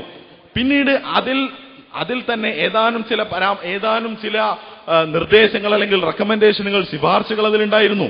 അതിലെത്രത്തോളം നടത്തി? ഇപ്പോൾ ഇവിടെ കണക്കുകൾ പറയുന്നു, അത്ര കോടി മാറ്റിവെച്ചു, ഇത്ര കോടി മാറ്റിവെച്ചു. സച്ചാർ സമിതി രൂപീകരിക്കുന്നതിന് മുമ്പ് തന്നെ ഇന്ത്യയിലുള്ള ഒരു സംവിധാനമാണ് മൗലാന ആസാദ് ഫൗണ്ടേഷൻ. അപ്പൊ സച്ചാർ സമിതിയുടെ വകുപ്പിൽ ഇപ്പോൾ ചെയ്തുകൊണ്ടിരിക്കുന്നത് എന്താ? ഓരോ ബജറ്റിലും കുറെ കോടി രൂപ മൗലാന ആസാദ് ഫൗണ്ടേഷന് നൽകിക്കൊണ്ടിരിക്കും. നല്ല കാര്യമാണ്. മൗലാന ആസാദ് ഫൗണ്ടേഷനിലൂടെ ധാരാളം വിദ്യാഭ്യാസ സ്ഥാപനങ്ങൾക്ക് എയ്ഡുകൾ കിട്ടുന്നുണ്ട് എന്നുള്ളത് നല്ല കാര്യമാണ്. എന്നാൽ ഏതെങ്കിലും ഒരു സ്ഥാപനത്തിന് വേണ്ടി നിങ്ങൾ ന്യൂഡൽഹിയിലെ മൗലാന ആസാദ് ഫൗണ്ടേഷന്റെ ഓഫീസിൽ ചെന്ന് നോക്കിയിട്ടുണ്ടെങ്കിൽ നിങ്ങൾക്ക് മനസ്സിലാക്കാൻ സാധിക്കും, അവിടുത്തെ കൈക്കൂലിയുടെ നിരക്ക് 100-ന് 30 രൂപയാണ്. കമ്മീഷൻ എന്ന് പറയുന്നത് 30%. അപ്പൊ ന്യൂനപക്ഷ ക്ഷേമത്തിന് വേണ്ടി മാറ്റിവെച്ചിരിക്കുന്ന കോടികളിലെ 30% ഇപ്പോഴും അഴിമതിയിലൂടെ കമ്മീഷനായിട്ട് പറ്റിക്കൊണ്ടിരിക്കുന്ന ഒരവസ്ഥ ഉണ്ട് എന്ന് നമ്മൾ മനസ്സിലാക്കുക. അപ്പൊ ഇതൊക്കെ കാട്ടിക്കൊണ്ടാണ്, ഈ 30% കമ്മീഷനൊക്കെ ചേർത്തുകൊണ്ടാണ് 2500, 25,000 കോടിയെക്കുറിച്ച് നമ്മൾ സംസാരിച്ചുകൊണ്ടിരിക്കുന്നത്. സ്കോളർഷിപ്പ് മാത്രമാണ് യഥാർത്ഥത്തിൽ പേരിനെങ്കിലും നടന്നുകൊണ്ടിരിക്കുന്നത്. അതിനെക്കുറിച്ച് ഇവിടെ പരാമർശങ്ങളുണ്ടായി. സ്കോളർഷിപ്പ് എന്നുള്ളത് നേരത്തെ നടക്കുന്ന കാര്യമാണ്. സച്ചാർ സമിതി റിപ്പോർട്ടിൽ വേറെയും ചില നിർദ്ദേശങ്ങൾ ഉണ്ടായിരുന്നു. അതിൽ പ്രധാനപ്പെട്ടതാണ് ഡാറ്റാ ബാങ്ക് രൂപീകരണം. എവിടെ എത്തി? എവിടെയും എത്തിയിട്ടില്ല. മോണിറ്ററിംഗ് സെൽ രൂപീകരണം എവിടെ എത്തി? കേരളത്തിൽ മാത്രമല്ല, എവിടെയും ഒരു സംസ്ഥാനത്തും എവിടെയും എത്തിയിട്ടില്ല. ദേശീയ തലത്തിൽ തന്നെ വേണ്ട അർത്ഥത്തിൽ അതിന്റെ പ്രവർത്തനങ്ങൾ നടക്കുന്നില്ല എന്ന് നമ്മൾ മനസ്സിലാക്കുക. അതുപോലെ തന്നെ ഈക്വൽ ഓപ്പർച്യൂണിറ്റി കമ്മീഷൻ, അവസര സമത്വ തുല്യാവസര കമ്മീഷൻ ഉണ്ടാവണമെന്ന് പറഞ്ഞു. തുല്യാവസര കമ്മീഷന്റെ യാതൊരു നടപടികളും ഇപ്പോഴും പാർലമെന്റിൽ അത് ചർച്ച ചെയ്തിട്ടില്ല. അത് ബില്ലാക്കുന്നതിന്, നിയമമാക്കുന്നതിനുള്ള നടപടികൾ ഉണ്ടായിട്ടില്ല. യഥാർത്ഥത്തിൽ ഇന്ത്യയെ മൊത്തത്തിലെടുത്താൽ, കേരളത്തിന് പുറത്തുള്ള ഇന്ത്യയെ മനസ്സിലാക്കിയിട്ടുള്ള ആളുകൾക്കറിയാം, ഇന്ത്യയെ മൊത്തത്തിലെടുത്താൽ ഒന്നാമതായി പരിഹരിക്കേണ്ട പ്രശ്നം ഉദ്യോഗതലത്തിലുള്ള സംവരണവും അതുപോലെ പൊളിറ്റിക്കൽ എംപവർമെന്റുമാണ് എന്ന് നമുക്ക് അറിയാവുന്നതാണ്. അതിലേറ്റവും ഗുണകരമാവുന്ന ഒന്നായിരുന്നു ഈക്വൽ ഓപ്പർച്യൂണിറ്റി കമ്മീഷൻ എന്നുള്ളത്. ഇപ്പോഴും നടപ്പാക്കിയിട്ടില്ല. എന്തുകൊണ്ട് നടപ്പാക്കുന്നില്ല? കാരണം സച്ചാർ സമിതി റിപ്പോർട്ട് തന്നെ പാർലമെന്റിൽ വെച്ച് ചർച്ച ചെയ്യാനുള്ള ധൈര്യം, ഇച്ഛാശക്തി ഇപ്പോഴും കേന്ദ്ര സർക്കാരിന് ഉണ്ടായിട്ടില്ല എന്നുള്ളതാണ് നമ്മൾ മനസ്സിലാക്കണം. ഇന്ത്യയിലെ മുസ്ലിം സമുദായത്തെ സംബന്ധിച്ചിടത്തോളം ഏറ്റവും പ്രധാനപ്പെട്ട 2 വിദ്യാഭ്യാസ സ്ഥാപനങ്ങളാണ് അലിഗഡ് മുസ്ലിം യൂണിവേഴ്സിറ്റിയും ജാമിയ മില്ലിയ ഇസ്ലാമിയയും. ഈ 2 സ്ഥാപനങ്ങൾക്കും നേരത്തെ വളരെ വർഷങ്ങൾക്ക് മുമ്പ് 80കൾ വരെ ഈ 2 സ്ഥാപനങ്ങൾക്കും ന്യൂനപക്ഷ പദവി ഉണ്ടായിരുന്നു. എന്നാൽ 80കൾക്ക് ശേഷം ഈ സ്ഥാപനങ്ങളെ കേന്ദ്ര യൂണിവേഴ്സിറ്റികളാക്കി മാറ്റിയപ്പോൾ അവക്ക് നേരത്തെ ഉണ്ടായിരുന്ന ന്യൂനപക്ഷ പദവി എടുത്തു കളഞ്ഞിരിക്കുന്നു. ന്യൂനപക്ഷ പദവിക്ക് വേണ്ടിയുള്ള സമരങ്ങൾ ഇപ്പോഴും ശക്തമായി നടന്നുകൊണ്ടിരിക്കുന്നു. മാറി മാറി വരുന്ന സർക്കാരുകൾ, കോൺഗ്രസ് ഭരിച്ചു, ജനതാദളിന്റെയും അതുപോലെ വിപി സിംഗിന്റെയും ആളുകൾ വന്നു, ഇടയിൽ NDA-ക്കാർ വന്നു, വീണ്ടും കോൺഗ്രസ് തിരിച്ചു വന്നു.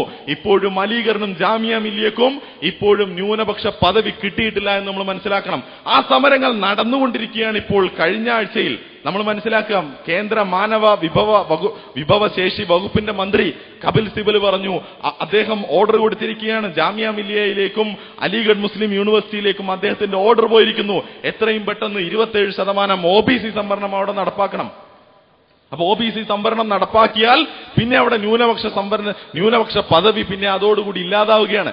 കാരണം OBC സംവരണം 27% OBC സംവരണം എന്ന് പറയുന്നത് ന്യൂനപക്ഷ സ്ഥാപനങ്ങളല്ലാത്ത സ്ഥാപനങ്ങൾക്കുള്ള ഒരു സംവിധാനമാണ്. അപ്പൊ ന്യൂനപക്ഷ സ്ഥാപനങ്ങളല്ല ഇവ എന്ന് അരക്കിട്ടുറപ്പിക്കുന്നതിന് വേണ്ടി അവയിൽ 27% OBC സംവരണം ചേർക്കണം എന്ന് പറഞ്ഞിരിക്കുന്നു.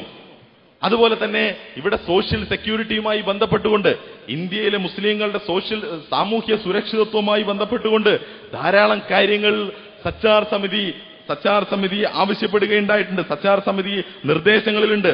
എന്നാൽ എന്താണ് നടപ്പിലാക്കിക്കൊണ്ടിരിക്കുന്നത്, എന്താണ് അവസ്ഥ എന്ന് നമുക്കറിയാവുന്നതാണ്. ഇന്ത്യയിലെ മുസ്ലിങ്ങൾ, വിശേഷിച്ച് ഉത്തരേന്ത്യയിലെ മുസ്ലിം സമൂഹം എന്ന് പറയുന്നത് കലാപങ്ങൾക്ക് ശേഷം കലാപങ്ങളിലൂടെ, സ്ഫോടനങ്ങൾക്ക് ശേഷം സ്ഫോടനങ്ങളിലൂടെ, അതുപോലെ തന്നെ വ്യാജ ഏറ്റുമുട്ടലുകൾക്ക് ശേഷം വ്യാജ ഏറ്റുമുട്ടലുകളിലൂടെ അവരുടെ ഐഡന്റിറ്റി തന്നെ പ്രയാസത്തിലാകുന്ന, ഐഡന്റിറ്റി തന്നെ ഭീഷണിക്ക് വഴങ്ങപ്പെടുന്ന അവസ്ഥയിലാണ് അവർ ജീവിച്ചുകൊണ്ടിരിക്കുന്നത്. ധാരാളം കലാപങ്ങളുണ്ടായി. ഒരുപാട് ആളുകൾ നിർദ്ദേശിച്ചതാണ് ഇവിടെ വർഗീയ കലാപങ്ങൾ തടയുന്നതിനുള്ള ബില്ലുണ്ടാവണമെന്നുള്ളത്. അത് പാർലമെന്റിന് മുമ്പാകെ ധാരാളം ആളുകൾ ആവശ്യമുന്നയിച്ചതാണ്. പക്ഷേ അതിൽ യാതൊരു നടപടിയും ഇന്നേ വരെ ഉണ്ടായിട്ടില്ല എന്ന് നമ്മൾ മനസ്സിലാക്കുക. ബാബരി മസ്ജിദിന്റെ കമ്മീഷന്റെ കാര്യം അബ്ദുറഹ്മാൻ സാഹിബ് ഇവിടെ സൂചിപ്പിച്ചു. ഗുജറാത്ത് കലാപം നടന്നു. ഗുജറാത്ത് കലാപത്തിൽ നഗ്നമായ മനുഷ്യാവകാശ ലംഘനം നടന്നു. ധാരാളക്കണക്കിന്, ആയിരക്കണക്കിന് മുസ്ലിങ്ങൾ ചുട്ടുകരിക്കപ്പെട്ടു. ഒരുപാട് ആളുകൾ ഇപ്പോഴും പ്രതിസന്ധിയുടെ നാളുകളിലൂടെ കഴിഞ്ഞുപോയിക്കൊണ്ടിരിക്കുകയാണ്. ഏത് സർക്കാരാണ് അവർക്ക് വേണ്ടി എന്തെങ്കിലും ചെയ്തത്? നരേന്ദ്രമോദിയെ ഒതുക്കാൻ ഇവിടെയുള്ള ഒരു സർക്കാരിനും സാധിച്ചിട്ടില്ല, ഒരു പക്ഷത്തിനും സാധിച്ചിട്ടില്ല എന്ന് നമ്മൾ മനസ്സിലാക്കുക. അപ്പൊ ലവ് ജിഹാദിൽ DGPയുടെ റിപ്പോർട്ടിനെ കുറിച്ചാണ് ഇവിടെ പരാമർശമുള്ളത്. മറുവശത്ത് നമ്മളൊന്ന് ആലോചിച്ച് നോക്കുക. 10-15 വർഷം മുമ്പ് പാലക്കാട്ടെ തെരുവോരത്ത് സിറാജുന്നിസ എന്ന് പറയുന്ന 10 വയസ്സായ പെൺകുട്ടിക്ക് നേരെ വെടിവെപ്പുണ്ടായപ്പോൾ അവസാനം എന്താണ് ഉണ്ടായത്? നഷ്ടപരിഹാരം കൊടുത്തില്ല എന്ന് മാത്രമല്ല, 10 വയസ്സുകാരിയായ സിറാജുന്നിസ കലാപകാരിയാണ് എന്ന് പറഞ്ഞുകൊണ്ട് DGPയുടെ റിപ്പോർട്ട് ഉണ്ടാവുകയും ചെയ്തു.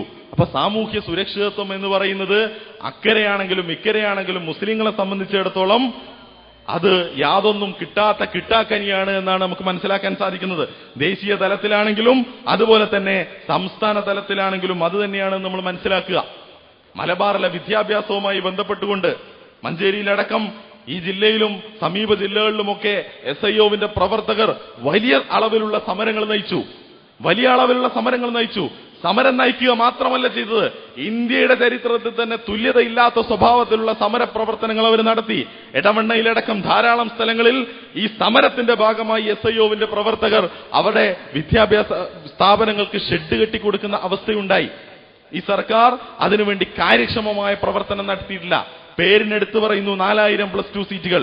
ഓരോ വർഷവും പറയും 1000 സീറ്റ് കൂട്ടി. എന്താ വസ്തുത? ഓരോ വർഷവും കൂട്ടുന്നു, ഓരോ വർഷത്തേക്കാണ്. 1000 കൂട്ടിയാൽ അതൊരു കൊല്ലത്തേക്കാണ്. അടുത്ത കൊല്ലം വീണ്ടും 1000 വീണ്ടും കൂട്ടുമെന്ന് പറയും. അപ്പൊ നമുക്ക് തോന്നും 2000 കൂട്ടി, 3000 കൂട്ടി, 4000 കൂട്ടി എന്നുള്ളത്. അപ്പൊ ഇപ്പോഴും ആ അർത്ഥത്തിലുള്ള വിവേചനം ഇവിടെ തുടർന്നുകൊണ്ടിരിക്കുകയാണ് നമ്മൾ മനസ്സിലാക്കുക. ആ വിവേചനം തുടർന്നുകൊണ്ടിരിക്കുന്നു എന്നു മാത്രമല്ല, ആ വിവേചനം തുടർന്നുകൊണ്ടിരിക്കെ തന്നെ നമ്മൾ മനസ്സിലാക്കേണ്ടതുണ്ട് എന്തുകൊണ്ട് ഇങ്ങനെയുള്ള അവസ്ഥയുണ്ടായി. എത്ര കാലം ഇവിടെ ആരൊക്കെയാണ് ഭരിച്ചത് എന്ന് നമ്മൾ മനസ്സിലാക്കണം. 50 വർഷത്തിലധികം കേരളം ഭരിക്കപ്പെട്ടപ്പോൾ 34 വർഷത്തിലധികം ഇവിടെ UDFന്റെ മന്ത്രിമാരാണ് ഭരിച്ചത്. അതിൽ തന്നെ 75% സമയത്തിലധികം ഇവിടെ ഭരിച്ചത് മലബാറിൽ നിന്നുള്ള മുസ്ലിം മന്ത്രിമാരായിരുന്നു. എന്നിട്ടും എന്തുകൊണ്ട് പിന്നോക്കാവസ്ഥ ഉണ്ടായി എന്നത് ചോദ്യചിഹ്നമായി നമ്മുടെ മുമ്പിൽ അവശേഷിക്കുകയാണ്. അപ്പൊ ഇങ്ങനെയൊക്കെ പറഞ്ഞ് സച്ചാർ സമിതിയുടെ പേരിൽ കൂടി സോളിഡാരിറ്റി പോസ്റ്റർ അടിക്കണമെന്ന് നമ്മുടെ ബഹുമാന്യനായ MP പറയുന്നു. ഞാൻ ചോദിക്കട്ടെ, പോസ്റ്റർ അടിക്കണമെങ്കിൽ ഞങ്ങൾ പോസ്റ്റർ അടിച്ചോളാം. പാലോളി കമ്മിറ്റിയുടെ നിർദ്ദേശങ്ങൾ വെച്ചുകൊണ്ട് ഡബിൾ ഡമ്മി സൈസിലാണ് അടിച്ചതെങ്കിൽ ട്രിപ്പിൾ ഡമ്മി സൈസിൽ അടിക്കാൻ മാത്രമുണ്ട് സച്ചാർ സമിതിയുടെ വർത്തമാനങ്ങൾ. അടിക്കണമെങ്കിൽ അടിക്കാം.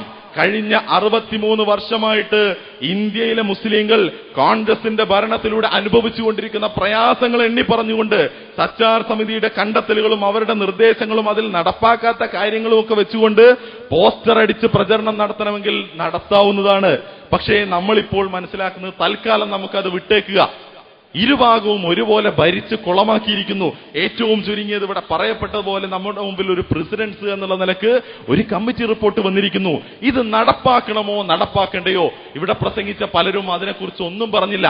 നടപ്പാക്കണോ എന്ന് ചോദിച്ചു, തമാശക്ക് വീണ്ടും ചോദിച്ചു, അല്ല നിങ്ങൾ പറയും നടപ്പാക്കണോ വേണ്ടയോ? അതിനെക്കുറിച്ച് പറഞ്ഞില്ല. കമ്മിറ്റി തന്നെ വേണ്ടല്ലോ, പിന്നെന്തിനാ നടപ്പാക്കുന്നത്? അപ്പൊ നമ്മുടെ മുമ്പിലുള്ള പ്രശ്നം ഇതാണ്, നടപ്പാക്കണമോ വേണ്ടയോ? നടപ്പാക്കിയാൽ അടുത്ത തെരഞ്ഞെടുപ്പിൽ എന്ത് സംഭവിക്കും? അടുത്ത തവണ എന്ത് സംഭവിക്കും? നമ്മൾ തിരിച്ചു വന്നാൽ നമുക്ക് നടപ്പാക്കാൻ പറ്റുമോ? നമുക്കിങ്ങനെ കമ്മിറ്റിയെ വെക്കാൻ പറ്റുമോ? ഇങ്ങനെയുള്ള നിർദ്ദേശങ്ങൾ വെക്കാൻ പറ്റുമോ? ഇതൊക്കെ ഉള്ളിൽ പേടിയുണ്ട്. അപ്പൊ പിന്നെ സച്ചാർ സമിതി തന്നെ മതി, പാലോളി കമ്മിറ്റി വേണ്ട എന്ന് പറയുന്ന തരത്തിലുള്ള പ്രചരണങ്ങളാണ് നടത്തുന്നത്. ഞാൻ അവസാനിപ്പിക്കുകയാണ്. സഹോദരന്മാരെ, നമ്മുടെ മുമ്പിൽ പാലോളി കമ്മിറ്റിയും സച്ചാർ സമിതി നിർദ്ദേശങ്ങളും നടപ്പിലാക്കപ്പെടുക തന്നെ ചെയ്യണമെന്നാണ് നമ്മൾ ആഗ്രഹിക്കുന്നത്. അതിനു മുമ്പിൽ ഇവിടെയുള്ള ഭരണ സംവിധാനങ്ങൾ കക്ഷി രാഷ്ട്രീയത്തിന്റെ മറകൾ ഒരു മറയായി മാറരുത്. കക്ഷി രാഷ്ട്രീയത്തിന്റെ ഭാഷയിലാണ് ഇത്തരം സമര സമ്മേളനങ്ങളിൽ പോലും നമ്മൾ സംസാരിക്കുന്നതെങ്കിൽ നമ്മൾ പൊതുജനം മനസ്സിലാക്കേണ്ട ഒരു സംഗതിയുണ്ട്. പാലോളി കമ്മിറ്റി റിപ്പോർട്ട്, പാലോളി കമ്മിറ്റിയെ നിശ്ചയിച്ച സർക്കാർ ഇത് നടപ്പിലാക്കിയിട്ടില്ലെങ്കിൽ ഇപ്പോൾ ഇതിനെ എതിർക്കുന്നവരും നടപ്പിലാക്കാൻ പോകുന്നില്ല. നഷ്ടം യഥാർത്ഥത്തിൽ ഇവിടെയുള്ള ന്യൂനപക്ഷ സമൂഹത്തിനായിരിക്കുമെന്ന് നമ്മൾ മനസ്സിലാക്കുക. അതുകൊണ്ട് ഇതിന്റെ കക്ഷി രാഷ്ട്രീയത്തെ മാറ്റുകയും ഇതിലെ യഥാർത്ഥ ജനപക്ഷ രാഷ്ട്രീയത്തെ തിരിച്ചറിയുകയും അതിനുവേണ്ടി അതിശക്തമായി സോളിഡാരിറ്റി ഉയർത്തിയിരിക്കുന്ന ഈ മുദ്രാവാക്യവുമായി നിങ്ങൾ സഹകരിക്കുകയും ചെയ്യണമെന്ന് ഒരിക്കൽ കൂടി ഹൃദയത്തിന്റെ ഭാഷയിൽ ആവശ്യപ്പെട്ടുകൊണ്ട് ഞാൻ എന്റെ വാക്കുകൾ അവസാനിപ്പിക്കുന്നു. വാഹൃദാവാന അൽഹംദുലില്ലാഹി റബ്ബിൽ ആലമീൻ. അസ്സലാമു അലൈക്കും വറഹ്മത്തുള്ളാഹി. സോളിഡാരിറ്റി സംഘടിപ്പിക്കുന്ന ഈ മഹാപ്രക്ഷോഭ സമരങ്ങളുടെ ഔദ്യോഗികമായ തുടക്കം കുറിച്ചുകൊണ്ടുള്ള നമ്മുടെ ഈ സമ്മേളനം ഇവിടെ സമാപിക്കുകയാണ്. നമ്മുടെ ഈ സമ്മേളനത്തെ അഭിമുഖീകരിച്ചുകൊണ്ട് നമ്മോട് സംസാരിച്ച എല്ലാ മാന്യ വ്യക്തിത്വങ്ങൾക്കും സോളിഡാരിറ്റിയുടെ ഹൃദ്യവും സ്നേഹോഷ്മളവുമായ അഭിവാദ്യങ്ങളും നന്ദിയും അറിയിക്കട്ടെ. ഈ പരിപാടിയിൽ അധ്യക്ഷത വഹിച്ച ജനാബ് ടി ആരിഫ് അലി സാഹിബ്, ഈ പരിപാടി ഉദ്ഘാടനം ചെയ്ത ജമാഅത്തെ ഇസ്ലാമി അമീർ, അതുപോലെ തന്നെ നമ്മെ അഭിമുഖീകരിച്ചുകൊണ്ട് സംസാരിച്ച MI Shanavas MP, Abdurahman Mandathani MLA, ജനാബ് PTA Rahim MLA, professor AP Abdul Wahab, solidarity general secretary Sajid തുടങ്ങിയവർക്കെല്ലാം സോളിഡാരിറ്റിയുടെ ഹൃദയവും സ്നേഹോഷ്മളവുമായ നന്ദി പ്രകാശിപ്പിച്ചുകൊണ്ട് അധ്യക്ഷന്റെ അനുമതിയോടുകൂടി ഈ യോഗം, ഈ സമ്മേളനം ഇവിടെ സമാപിച്ചതായി അറിയിക്കുന്നു. അസ്സലാമു അലൈക്കും വറഹ്മത്തുള്ളാഹി വബറകാതുഹു.